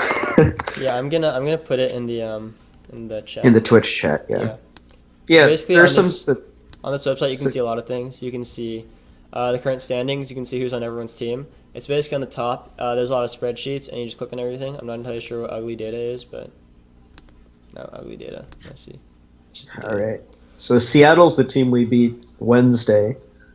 Yeah. Who do we have left? Pittsburgh, and then. So it looks like Pittsburgh's team is a wonder.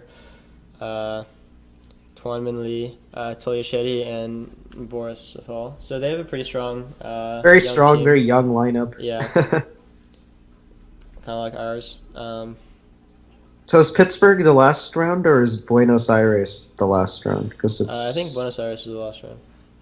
Okay, because then the order's a little mixed up here. Mm-hmm. I think we have a very good shot of getting a draw. We just need 2.5 in the next round, and looks like the games have started. And I missed. Okay. A few of them. You want to pull up the overlay? Yeah, definitely. So I'm going to attach. Oh, it looks like we're playing Buenos Aires first. Yeah. Okay, that's what it looks like. Yeah. Okay, so their team is Alan Picot on board 1, Sure. Mario Villanueva on board 2, German Della Morte on board 3, and Jacques Blitt on board 4. I don't think I know any of those players. Yeah, I've heard of them. And that probably gives an advantage because, don't give them a name. Names make them powerful. I don't have much knowledge of the Argentinian chess scene. Yeah, unfortunately.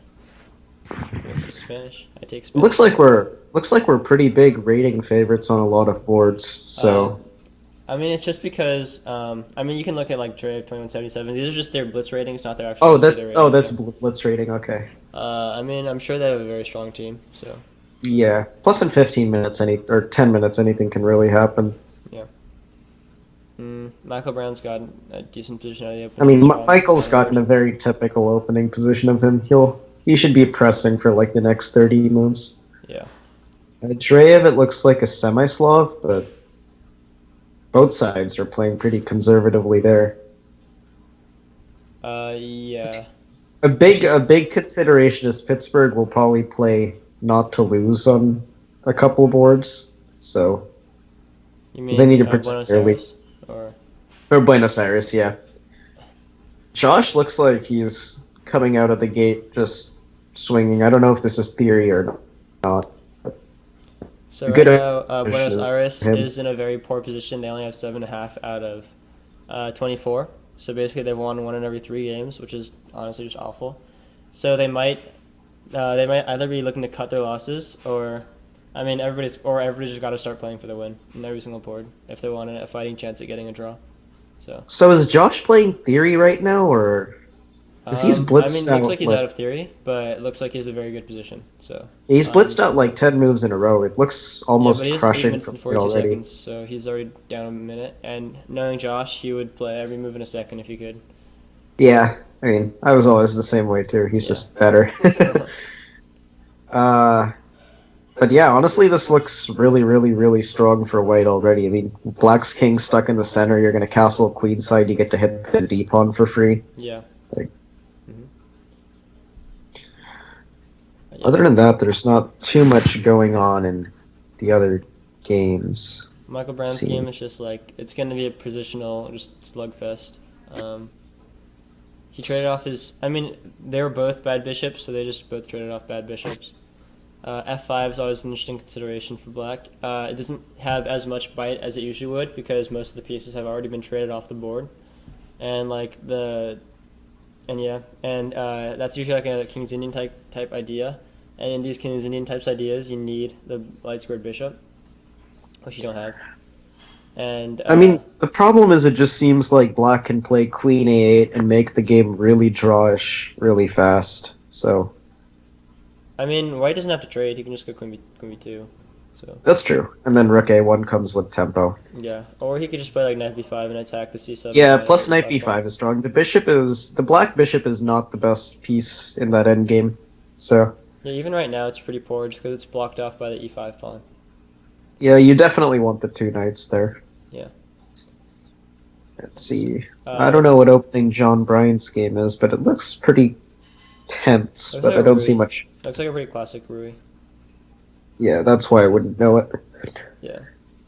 I always played a 4-night Scotch. I didn't want to have to study theory. Yeah, that's always consideration. I mean, this one is there's not that much theory to. You kind of just play. If he plays A4, you Yeah. go C5. If he plays Knight G3, you go Rook E8 and Bishop F8, that kind of stuff. He might be a little late though. He might be thinking about just G6 straight away.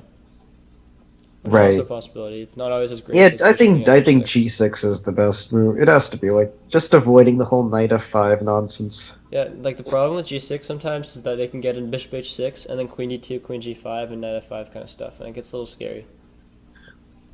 Yeah, but I mean, worst case, you can just move the rook and play Bishop F8. So Yeah, you don't really want to do that, though. I think. I mean that's what he did. Okay, He- just plays rook. Oh no, meant after G6. Yeah. Because Right now it's pretty normal. It's pretty classic. Yeah, I mean, it was either G6 or rook E8. Yeah. I preferred this now that I look at it. Let's see, is anything going? Drev's playing. The 2 black games are all really central tension based positions. Yeah. Not something I have too much experience in. But Josh's game, yeah, Josh, Josh As hits expected, nutty games castles. out of the opening. I mean, he's just like much better. yeah, already. just the wide open tactical positions. That's what I like as well. But He's already up a looks pawn, like- and he's going to be up another one. So this game looks honestly very, very good for Josh. I'm not going to say over, but it looks very strong for him already. Michael Brown's game, he went F5, which is not Black always had very to. strong because had it could lead to some weaknesses. I mean, it was the only thing Black could do to get play, so I'm not going to blame him for trying it. But Yeah, he's got to it's get not his very bishop strong. out. His bishop's doing nothing on H6. I mean, I don't think there's anywhere the bishop can do much. Maybe on F4, but you just play. Yeah. I don't know. I think White has a pretty solid edge there. Should be interesting to see how Michael tries and converts it. Yeah, it's interesting to see if, I mean, Michael, it looks like he's going to play some move defending the e4 pawn. Yeah, probably rook e1 because he wants to target the e5 pawn as well with a threat. Yeah, I want to see if Mario's going to go g5, g4 because it seems like it's his only plan right now. And, I mean, I think it's the only thing Black can do. Yeah, otherwise, Yeah, his, so F4, G5, G4. his bishop's kind of in prison right now, so. Yeah, but I mean, White's pieces are on the wrong side to defend right now, so maybe he could take advantage of that, but the problem is anytime white wants to play knight b5, you're also hitting e5 as well. So I don't know. It doesn't look like black has much there. I'd expect white to just win a few pawns in the game soon. I don't think it's easy usually because c5 is usually his main idea, and c5 is sometimes pretty hard to get through. I mean, all I'm saying is that that black bishop's going to be stuck on g7 defending the pawn very soon. Yeah, probably. And then you just play rook a1, rook a7, knight b5, which just looks crushing. Yeah, so he starts with knight b5, okay. Yeah, and then rook a1, rook a7 looks good. Drev's got his knight to f4, but the queens have been traded off, so... It looks like he just won a pawn, right? Can he just take on d3? No, the bishop was hanging. Oh, the bishop's hanging. Whoops. Yeah. Boards are a little small. And I think e5 is safe because if he takes, there's just too many pins, and then knight takes d3 wins a piece.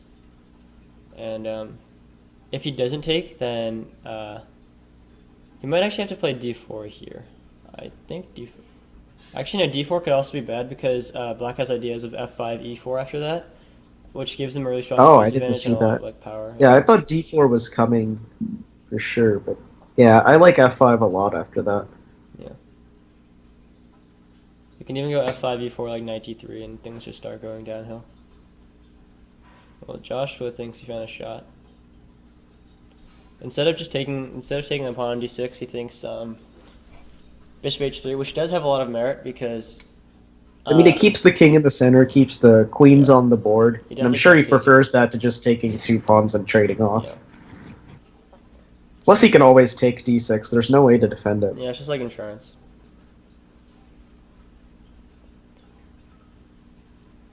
Maybe he needs to watch for some like queen f4, check b3 kind of shenanigans, but I really don't see anything major. There's an interesting idea on Michael's board. He can go knight a7, knight c6.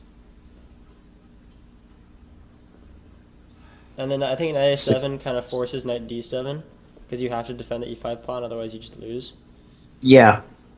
And then knight c6, like queen d6, and then all of his pieces are tied down.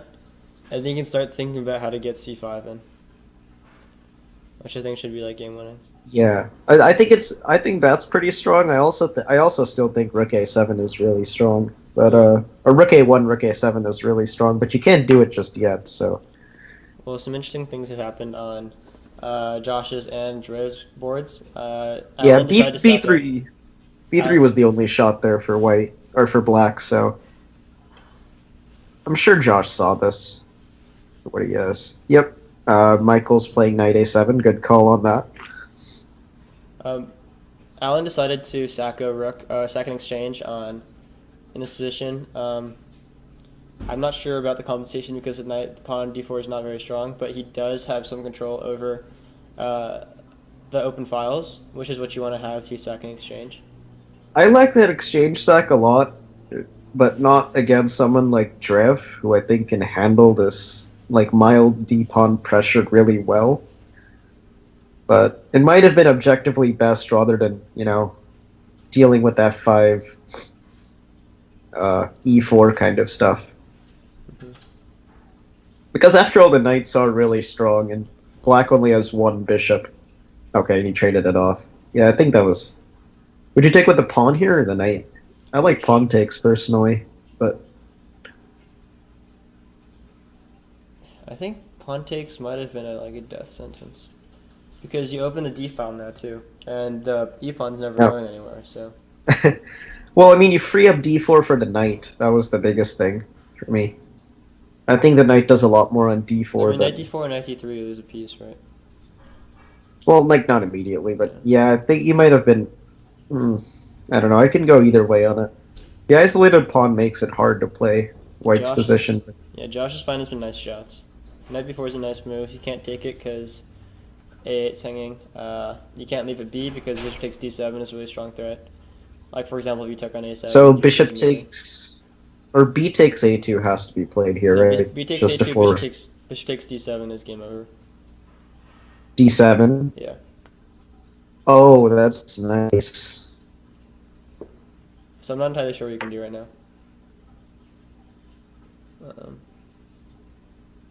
It looks like I'm Yeah, having a little bit of maybe trouble. Josh looks winning there.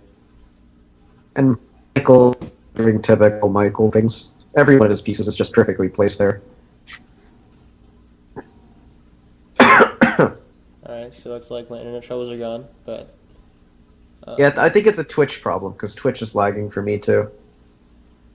it might have been a Twitch problem. It might have just been a me problem as well.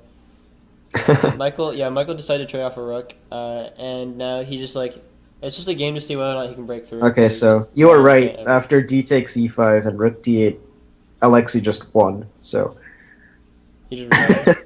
like he just resigned there. Yeah, it's just awful position. I don't know why you would Yeah, do that. I guess so. That was a surprisingly quick win. That's good to see. Yeah. Also, you why did he resign? Like you, at a certain point, you have to realize that if you're in a team tournament, you have like a duty to your teammates. I'm gonna see if like he like dropped like a piece or something. I don't. I think he resigned after Rook D8. I don't think. I mean, Like you have a duty to your teammates to play on, just to see like whether. Or I not guess, but I they're think not. I think Buenos Aires is already guaranteed a loss, right? I mean, if they won all 4 games, you never know. So I don't know. I mean, I'll never blame like a GM resigning to another 2,700 feet a GM in a position like this because this just looks awful. Like, I don't even know what White does. Maybe like Rook E1, but then Rook C2, Knight D3 comes in. yeah, but It's I just- think they it's still gotta try for the team. Yeah, I mean, I would definitely keep playing, Yeah, but like being a GM like doesn't give you the excuse that you can just let your team down like that. You know, yeah, there's a whole lot of GMs in this tournament. You know, like you can see this in this game. There's no one that's under an IM, so everyone's good. Just like who's got that extra? let's gas? see. So Michael's Still. I'm getting like PTSD looking at this position because I've been squished in so many times by higher rated titled players and stuff like this. Like, Yeah, his threat is C5. it's just like, it's technically still probably holdable for black, but he has to play so accurately, like, it just doesn't seem possible to hold this. This looks totally losing. You just play Queen C3, C5, game over. Yeah.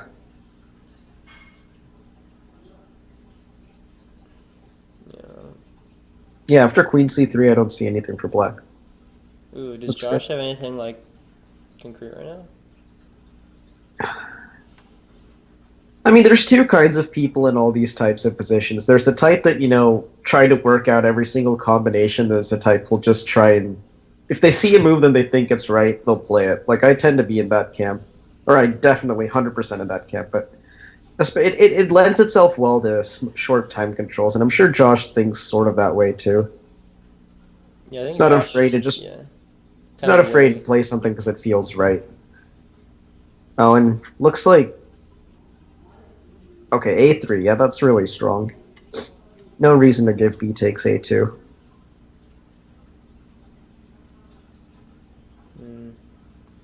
I think in Michael Brown's game, C5 is still very dangerous. I think it's still like a very legitimate move. You just go C5 and then you just take on E5 and Yeah, I mean, the only risk you run is that too much material trades off. But other than that, yeah, I like C5 too. He can't take on E5 because of the pin, obviously. yeah, you just trade a maximum a pawn, so or a maximum a piece, I think. Alright, so Queen F4 check. Actually, okay, never mind. I'm gonna go back to Josh's game because it seems like we Yeah. have some developments. Wait, what the hell? Just Queen takes D6. Oh. Now Queen A6, and there's no... Queen A6, Queen takes A6. Oh, shit. I Wow, think I Josh think- screwed this one up. Honestly. Yeah, this doesn't look as good as I thought it would, like 5 seconds ago. Yeah, I don't like what's going on here. Not at all. Yeah, now it's just now it's just a mess. So I mean, the idea- black king is super exposed, but the problem with these kind of positions, with all heavy pieces, The is idea that of Queen if- E3 was to go Rook C1, I think. Yeah, and then once he trades off, you can start getting more checks off, and then I think it's gonna go back to swinging in his favor. the problem is his king is just... There's no way to get it out without losing a ton of time. Yeah, and then Draco's only has 9 seconds too, so The problem with these kind of heavy piece endgames is when the king's exposed like that, you can bring your pieces out to attack, but your king can easily just get hit, and you can get mated very quickly. But yeah, after rook c1 check, I like white again, and plus he's going to win on time. It looks like. I don't think black can defend this position with that little time. Queen d8, queen a8. That doesn't win. He has to go queen c8, yeah. And then he has to go queen c7, rook c6, and then it's game over. Yeah, queen, yeah. This is nice. Or he's just checking. Why are you still playing? Yeah, there you go. It's the spirit that you gotta have in team tournaments. You're down just a full queen. Like here. And you just play on, because you know if you lose, then team spirit's just over. He's got no shot at all. Like, no shot in the world of winning this game, but he just plays on. There goes the rook. Let's see what's. So Michael played c5. It looks like. Nice, Michael's winning too now. He found like a really good tactic. Now he's just gonna win 2 pawns for free. Oh, nice. Okay, so Josh won. All right, so Josh is gonna win. Won. won. You know, we have a pretty good chance at a 4-0 here. Yeah, and if John just takes on f4, I always give the edge to John in these kind of low time situations. You can't take on e5 because d2 and just queen, and then game's over. This game just looks over as well because the knight on f4 is nowhere to go. So it looks like we're gonna go 4-0 this round, which is that's huge. Yeah, that probably puts us into the draw point. So now it's just up to beating Pittsburgh. It looks like. Yeah, actually, is it even possible for us to get into the win category? Because being +2? Let's check the scoreboard, or okay, I can look at this. That's a little optimistic, honestly. But I mean, we'll have, 15 points? I mean, that's ahead of everyone in the draw column right now. Well, so I actually think there's a decent chance we could be in the win side if I know how this is scored. Because there's no way all of those teams can score past 15, so at the very least we'll be 1 or 2 in the draw column after a 4-point victory. Of course, we still have to get there, but it looks pretty close. Yeah.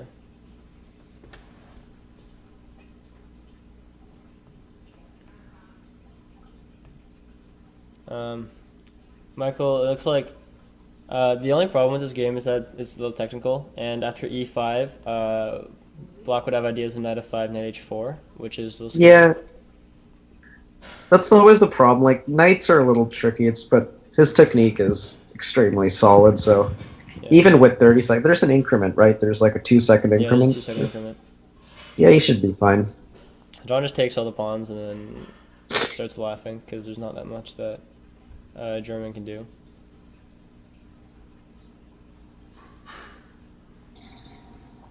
Michael Brown just managed to find a way to force the trade of queens because otherwise e5 just wins the pawn. I wouldn't the full knight for no compensation. Right. I mean, that's resignable. So yeah. Michael's recently became a GM elect, if I remember correctly, or no, he has 96, and then queen c3. Oh yeah, 96 is crushing.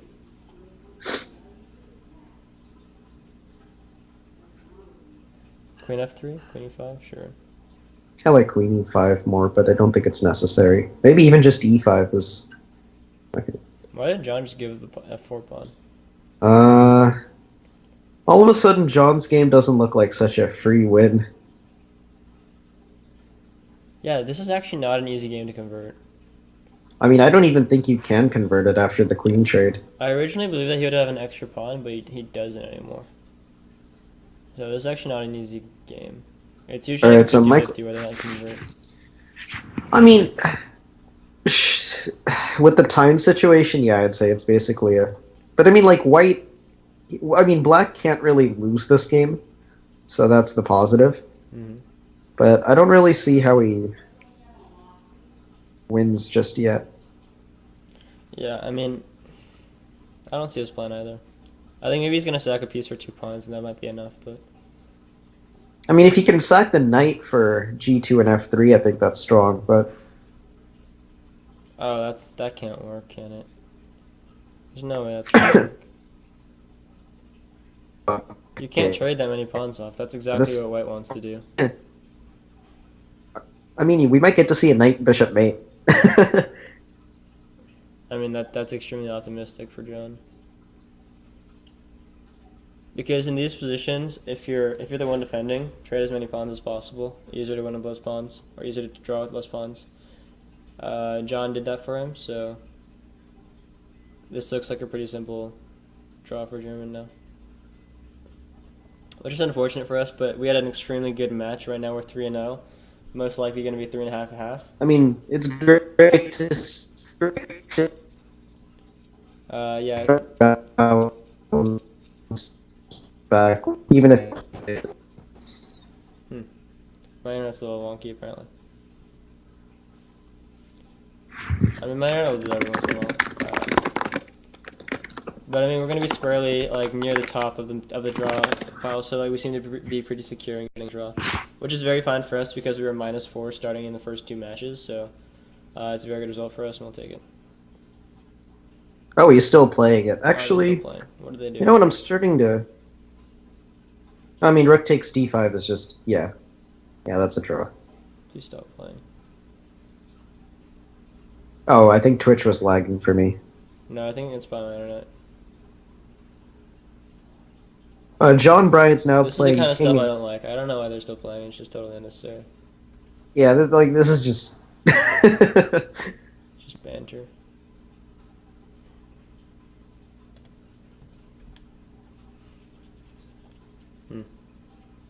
I mean, I don't know. I think flagging is like a quote unquote legitimate. Okay, they're just gonna give up the pawn. I mean, you can't flag someone a 2-second increment. That's why they have a 2-second increment. Not in this kind of game, yeah. But even then, it was a draw. All right, so 3.5 to half is solid. Have these scoreboards updated yet? Yep. So we are third. Yeah. See, if we had won that game, we would have been on the top of the draw column. But it looks like we're half a point ahead of Pittsburgh, and we're both in the draw column. Who's St. Louis playing and Seattle playing? Because those are the ones who can catch us. St. Louis can catch us? Seriously? Yeah, so St. Louis is at 14, Seattle is at 13.5, we're at 14.5, Pittsburgh's at 14, and Pittsburgh has the tiebreak for the last draw spot. How is St. Louis at 14? How is that even possible? I mean, did they lose a Oh, they bunch really of... popped off last round, didn't they? Yeah, they had to have lost like 3 or 4 games last round. No, they were doing really, really poorly. Like, we were doing much better than them. Oh. Huh. Oh, okay. Then it must have been the opposite. Oh, it looks like Alejandro has won 2 games in a row, Yeah, so that probably helps a lot. And If we go 4-0... Caruana's only at 4.5 out of 7, really? Okay, so we have a couple possibilities. Either we can go 3.5... Like, we have to get between 3.5 and 4, most likely, if we want to win. If we want to win this week. But if we get 2, we're fine. We stay in the top bracket. There's no way. I mean, if we can get like a really good round, we can probably sneak into the win column. You're right. Yeah, so this is looking really good for us. We were near the bottom of the losing bracket after the first few rounds, just for the first half of the tournament, but now it's looking up for us. And we're currently at +1, 14.5 out of 28, which is exactly what we need if we want to stay in the draw column. Or basically like +1 to -1 should generally be the range for the draw column, but it's looking really competitive for these 4 spots. And Yeah, no, that was a big win last round. We're All gonna do right, it, let's yeah. see. So now we finally get to play Pittsburgh. Yeah. I wonder if their board won. Wow. Is he GM now, or? He's a GM. He's been a GM for a while now. Oh, I'm not. I remember. I mean, I think I last played him when he was like 8 or 9 years old, and he was still like 1,800 or 2,000 or something ridiculous. No, earlier than that. He was like 6 or 7 years old, and he was like 2,000. Just obscene. Yeah, I remember I was playing in a Blitz tournament with him. And the problem with that was that we were both like totally out of it, so that like we had no chance of winning. So I was like, hey, let's start playing loser chess, and he was like, okay. And so then I start playing loser chess, and he still goes for the win. And I was like, this guy's just why? I don't see him in this lineup, but I don't understand why you do I- something like that to me. funny note is that his brother's name is Adream, like Adream, which I found kind of entertaining. Okay, young man, young BDB. That is The Dream wasn't as good as the Wonder, unfortunately, but he was still strong. I think he was like 10 years old in 1800. Yeah. All right, so do you know? I know Atulia. I didn't know Atulia. He played for Pittsburgh. I'm pretty sure he goes to University of Michigan. So I mean, that makes sense. yeah, I guess there's no team there. I guess what's it called? The locations aren't really very strict, are they? I don't know the rules. Not. I mean, I'm not entirely sure. I don't know what the rules are. Because remember when I played in this a couple years ago, you had to all be in the same spot while playing. Yeah. That's one of the biggest problems with Pro Chess League, because it's difficult to manage whether or not someone's cheating. Yeah, but I mean, generally, if you become as good as chess as any one of us are, let alone any one of them are, you don't. It doesn't feel good to cheat. Like, I don't know. It just feels. The risk reward ratio is way too low to cheat. Because like if you get caught cheating, your entire chess career is over. If you cheat one game, okay, sure, you have an advantage in that game, but is it really worth it? All right, so we have some very different games now. Different openings, different everything. Drave is playing some weird stuff. He's throwing his bishop in, trying to trap Wonder's development. He's spent very little time either, so this is probably something that he plays. If this is something that he plays, then it looks like, and it's very solid because Wonder just can't move his knight, and that could lead to a lot of problems for him. But Drave still hasn't castled, and he can't move his e-pawn, so I mean, I don't really know what's happening. yeah, I don't really know how he's gonna unravel just yet. Maybe, I mean, I'm even looking at like e3 and then playing king takes f1, but I don't think that's any good. I think, yeah, he goes king takes f1, goes like h3, runs around. Or I think g3 is perfectly fine. Oh, he does play e3. Okay. I wasn't expecting that. I mean, I think taking on f1 has to be best, yeah.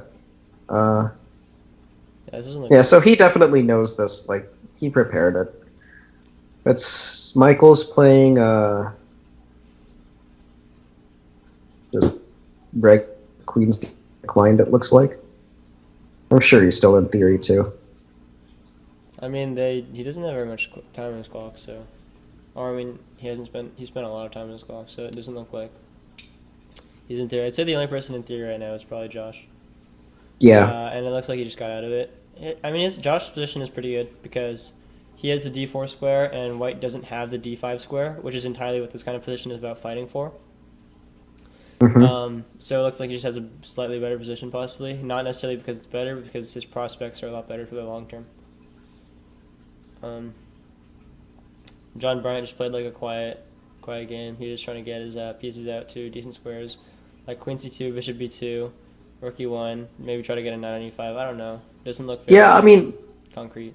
I like Josh's position quite a lot just because b3 is such a good target for the knight, and queen c7, rook d1 just it's very natural how Black has to play this position, and White really has to create something out of not very much, but yeah, White's got too many holes. I don't know why he played like he did. Yeah, I like Black's, but I think Black's comfortable there. All right, Michael seems to have made a few moves. Looks like a lot of trades, really. He's just consolidating his position. Yeah, I've never seen anything like his position before. Drave's position? Or? No, I mean, yeah, Drave's position is also really weird. I think Drave's like starting to realize he's in a little bit of trouble because queen f6 is a really strong threat, attacking both the bishop and the b2 pawn. And also his king's really just misplaced. And yeah, I mean, I don't know, this is a really weird trade-off, but I mean, I'm sure he had to have prepped this. But Wonder's responded pretty well. But Wonder looks very comfortable in this position. Yeah. and it doesn't look like he got anything out of the opening. The thing about these structures is that oftentimes black wants to trade a lot of pieces because white's main idea usually is to go some kind of e5 or yeah, basically go some kind of e5, and if all the pieces are off the board, e5 just can't ever happen. So the fact that two minor pieces are already off the board makes me a little bit worried for Andreev's position because he just doesn't have much initiative in the mid game anymore. And now the knight's getting out, so Yeah. I don't know. That's Looks like he's gotten nothing out of this. Yeah. Meanwhile, John Bride's about to get attacked, I think. So, How? oh, never mind. I guess. Well, Josh, yeah, he threw his knight in there. Well, in general, the Oh, whole he's dead. king side versus queen side pawn majority kind of means you're going to play towards the king side. Yeah, but Yeah, I the know pawn's on it's- e6, so it's a little odd. I think Yeah. if anybody plays for the king side, probably John. Yeah, I guess this bishop's much better placed to take advantage of things here. Yeah, it's just like, the pawn diagonals. They always point towards the way you want to go. And ideally, we'd like to score 3 out of 4 here. So let's see. I think Andreev. I mean, just I on don't know if player that's really strength alone, I think he has a good chance of winning. But his good. position, He's playing. it's actually gotten a lot better in the past few moves. Okay, first of all, how is Andreev's blitz rating 0.177? How is Wonder's blitz rating 2083? I don't know. And when I used to play on ICC, my 5-minute pool rating used to be about 1400 for months, and I have no idea why. But I didn't. The 5-minute pool was hard, but I don't know. Being able to play in person never translated to being able to play online. I'm sure that isn't the case here. But you need some sort of incentive to really play to your full strength online, in my opinion. Yeah, you actually need to try. Or they just don't play that much, because chess.com ratings are notoriously hard to pull up to, because there's just not that many high-rated players. And a lot of the high-rated players, they start moving in concrete intervals and they're from Bulgaria or something, and they're cheating. But Yeah.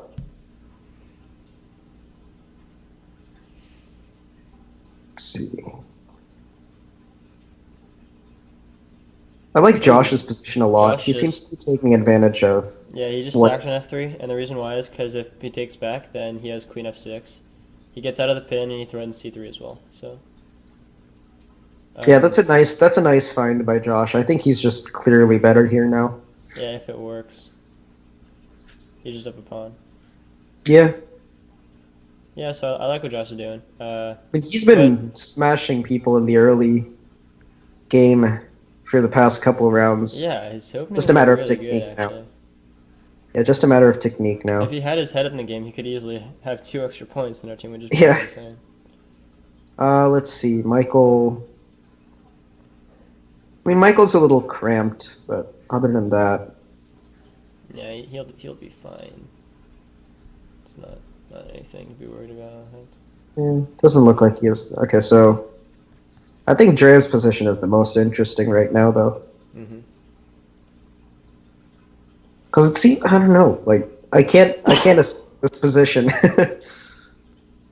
Probably need to spend more than 10 seconds on it, but I can't really get a clear judge either way. Maybe queen c2 here, and Yeah, me neither. I mean, I like the knight, but I think black's pretty comfortable. The knight on d6 isn't actually that restricting. I actually like the fact that it just pushed the rook back to f8 and just made him seem like he launched 2 tempty for nothing. Right? But someday he's gonna have to get his king to h2 Yeah. most likely, or maybe not. Maybe he's just gonna attack.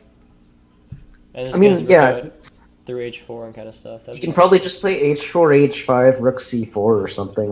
rook h4, yeah. Or not rook h4, not rook d4.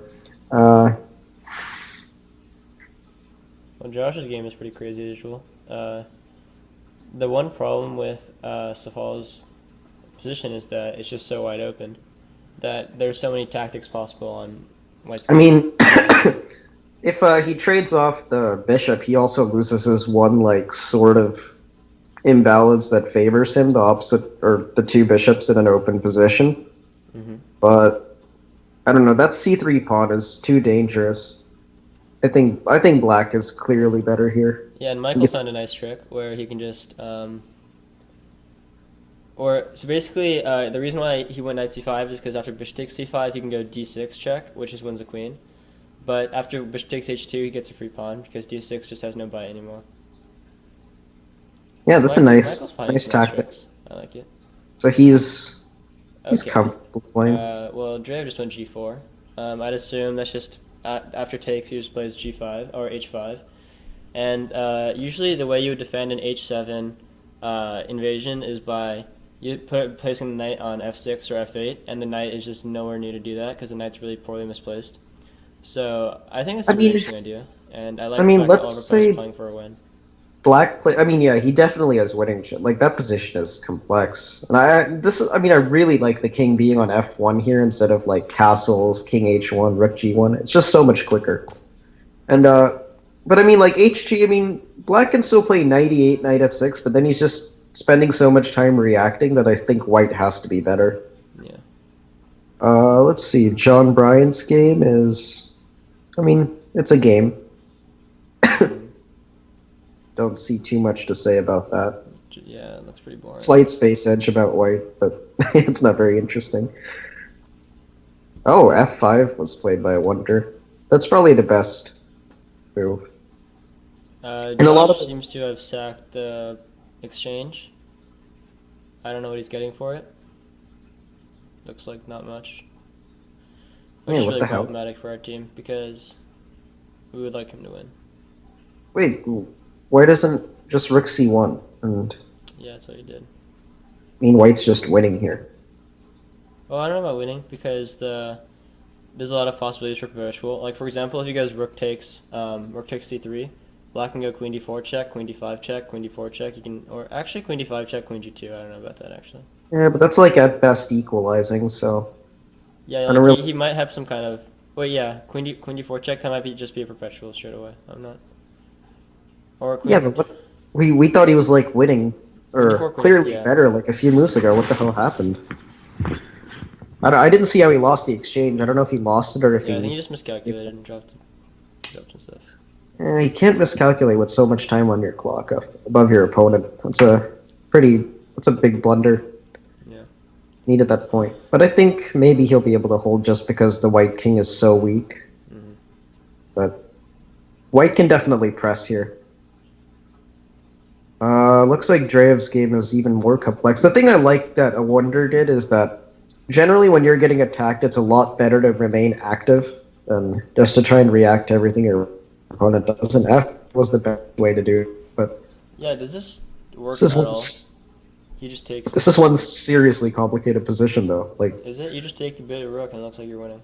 I don't see what black can. What does rook takes f4? That was pretty unnecessary. Yeah.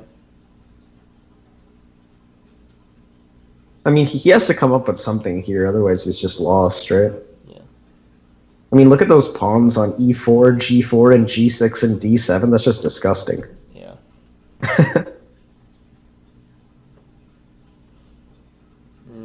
And Josh is a pretty solid position at least, and it's not very easy to find a way to make progress as his white. position's fine. He has chances. Yeah, I think he'll manage to hold that. Yeah, Dreyev just won because you can't just sack a pawn. You can't just sack the exchange like that and expect. Yeah, wait. Yeah, rook takes f4 because it just doesn't. Rook takes f4 was awful. That was I don't know what a wonder was thinking. He might not have had any choice either way because the dark square is way too weak. His knight's way too bad. Dreyev just really played an excellent game.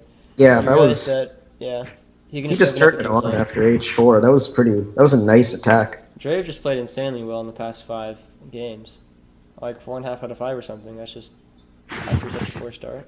Yeah, it's a really strong pace when you're playing GMs every round. Yeah, absolutely. All right. The only person he didn't play as a GM was Andrew Tang, and he's pretty much just a GM either way. So. Yeah. I think he got his final GM norm or something, right? I can't remember. So. I think he has 3. Josh looks like he's coming back into it. Knight c4, knight e3, or even knight b2. I mean, the knight's strong. You definitely had compensation, but he didn't need to do that if it was intentional. John Bryant might be in a little bit of pickle. Or actually, just knight e4, you can get it. Pickle? Oh, I think he has a nice space edge. Yeah. Our board one victory is like really important for us. However, Michael Brown might be in a little bit of trouble. What do you think about his game right now? I mean, he's gonna get attacked. Like, whenever you have like pawns like that and a bunch of squares, you're going to get attacked. But I don't know. I don't see anything much after. Like, knight g6 doesn't actually threaten anything, so I'm not too concerned about that. Mm-hmm. I think he's gonna keep taking material. Yeah, it looks like he did that. The only thing is if like rook h1 here, then knight g6 check, then like king g3 or something. I have no idea how white makes this work. Because he doesn't have the right bishop. His f5 or d5 rook and the c4 bishop aren't ever going to be able to do anything other than just make sure the king doesn't go to g8. But then I think Michael should be winning here. Yeah, it's actually... It does, like, the question is just, like, does this work or not? And, doesn't work. Losing, does work, winning. I have no idea if it does or not. Because he just sacked a full rook. It generally should work in these kinds of positions because he just has so many pieces encircling the king. That's just really scary. No, I mean, just bishop takes f5 should... No, you can't take on f5 because queen takes e8 just wins on the spot. Oh shit, I forgot about that. Ooh, rook c5. He just wants to simplify it a little bit. I was thinking think rook Michael c... said it does work. I'm sure Michael saw this. I can't imagine he didn't. This is actually looking really bad because the problem with, let's say like bishop c6, he can just go queen takes e8, and then rook takes d8, and then the bishop Yeah, takes 2. I was looking at that. That does look uncomfortable. No, that's just like completely losing. Uh-oh.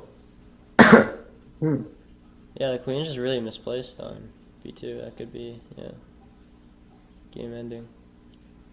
That's unfortunate. Wow. I didn't think it was that. I did not see this attack being that strong. Yeah. All right, well then we got to go to the next two boards. John Bryan is still grinding out this position. Josh's position's fine. He Yeah. just gave a7 actually, so I don't know how fine it is. Does knight f3 check work here, or? I mean, he's got to wait for white to screw up somehow. Oh, why did he give up a7?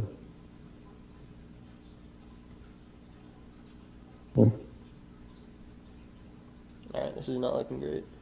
Yeah, I think all of a sudden white's... Oh, wait. Rook d6. That's a really strong move. I did not see that.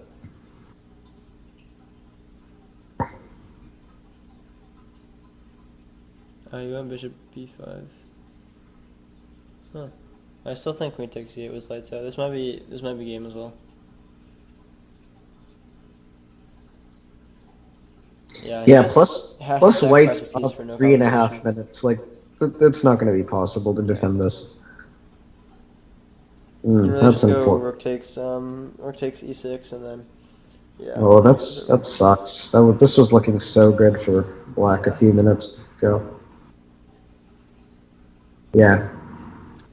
White's attack is just too powerful. I think Michael probably got a little greedy. Yeah, I mean, king h7, then bishop g8 check won the queen. It might be down to John Bryan to win this game. Yeah, I mean, we need to we need to win, and hopefully by tie breaks we can keep the draw column. Yeah. Let's see, I mean, Josh has some play here, but it doesn't look like it's enough.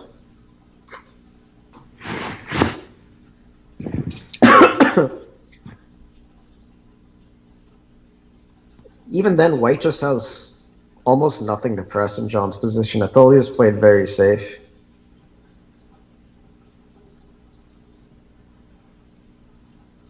So his king was so got Sahal got the queen trade. I think that might be game. Yeah. Because, queen h5, rook h1. Queen's gone. If you hit analyze, does it take you to do a full screen window, or can we pull up like Josh's game and go through it while Atelia's game is still going on? It goes full. Okay. Yeah, Queen Okay, H6. Ooh, John Bryant found a nice trick though. Just a discovered attack, and he gets doubled pawns on the king side. Even then, That was he's nice. gonna have to find a way to do something with those double pawns with no minor pieces out. So Yeah. I don't really know how much it's gonna change things. Or he could take on c8 and then take on d7. I think that could win. So rook takes c8, queen takes c8, rook takes Actually, no. d7. you're Rook saying? takes c8, rook takes c8, and there's not much anymore. No, then just rook takes. Oh no, because the bishop takes b2. No, wait, what? I would take that Oh for yeah, white. no, bishop takes b2, then queen f3. Yeah, No, that doesn't work because there's no more threat. Bishop takes b2, knight d6, maybe. I think rook takes c8, queen takes c8 has to be played, right? You decided against it. Well, he needs to make a move quick. Oh, he just took on f6. Okay, might be a few seconds behind you. Yeah. And Josh is down a rook, so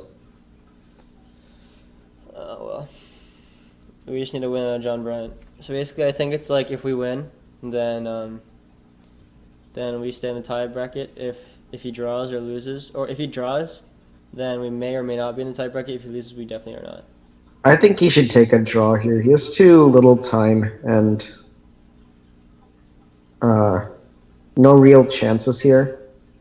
I think it's better to have the chance of being in the draw column rather Yeah, he's than. also down a pawn. I think he should. Yeah, I think you should just play, try and get a draw as quickly as possible here. I think a draw is good for their team, especially because if they draw, then they definitely secure their spot in the tie bracket. See, they got the tiebreaker over us now, so. And also, they just have more points than us. Do they? I thought they had the same. Let me check the They're gonna scoreboard. have more if they go 2.5, 1.5. Oh, right. No, we tied them. We have a half point more than them. Yeah, but they're gonna get a full point on us, so they're 2.5. Oh, a full point. Right. Yeah, this is not looking great for us.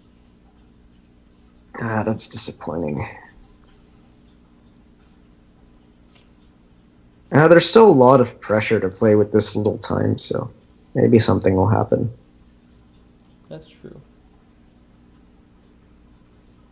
Another Actually, pawn. how does Atelier defend rook d8? Just rook d8. Huh. Did you get a swindle? Nick Queen's. What? We got a swindle. Oh my god, John won this game. We're in the tie bracket. Oh That's just insane. Alright, so really good play by John. He managed to find play in positions where there's very, very little play, but just by running up his h-pawn. That's why John's like so dangerous in low time situations. He's super resourceful, so that's really good for us. I think that we secure a spot in the tie bracket, which is. Might have just saved a match point. Oh, is there a tiebreak match too? There shouldn't be. Okay, because that was pretty clutch performance right there. Yeah. And yeah, we stay in the draw bracket. Looks like. Mm-hmm. Oh no, and we get one more point. So. Yeah. I think we're good. That was a good. Absolutely. So looks like we were good. Excellent match for us. We were actually good even if John lost there, which is comforting now. But yeah, I think overall we were probably +3, which is really good considering we were -4. So basically, if we ignore the first 2 rounds, we got 14.5 out of 24, which is really just insane. That probably could have won the tournament. Yeah, so no, really good showings from all of our players. So what does that put her? Out of yeah. Wait, no, we were just +1. I think we were just +1 overall. Let's check out the stats. So it's very fair for us to get a draw. I mean, Drev scored what 4.5 out of 5 in the last few rounds. That was a pretty clutch performance. Yeah, Drev was just playing insane in the past few games. John pulling off. This is why he's just so he's just so vital to our team as a whole because he's just like a very good presence on board 1. Yeah, no, that was quite a. Let's look at Josh's game real quick. What the hell happened there? Yeah, that's a good question. I'm gonna go to analysis. Yeah, if you can just pull that board up.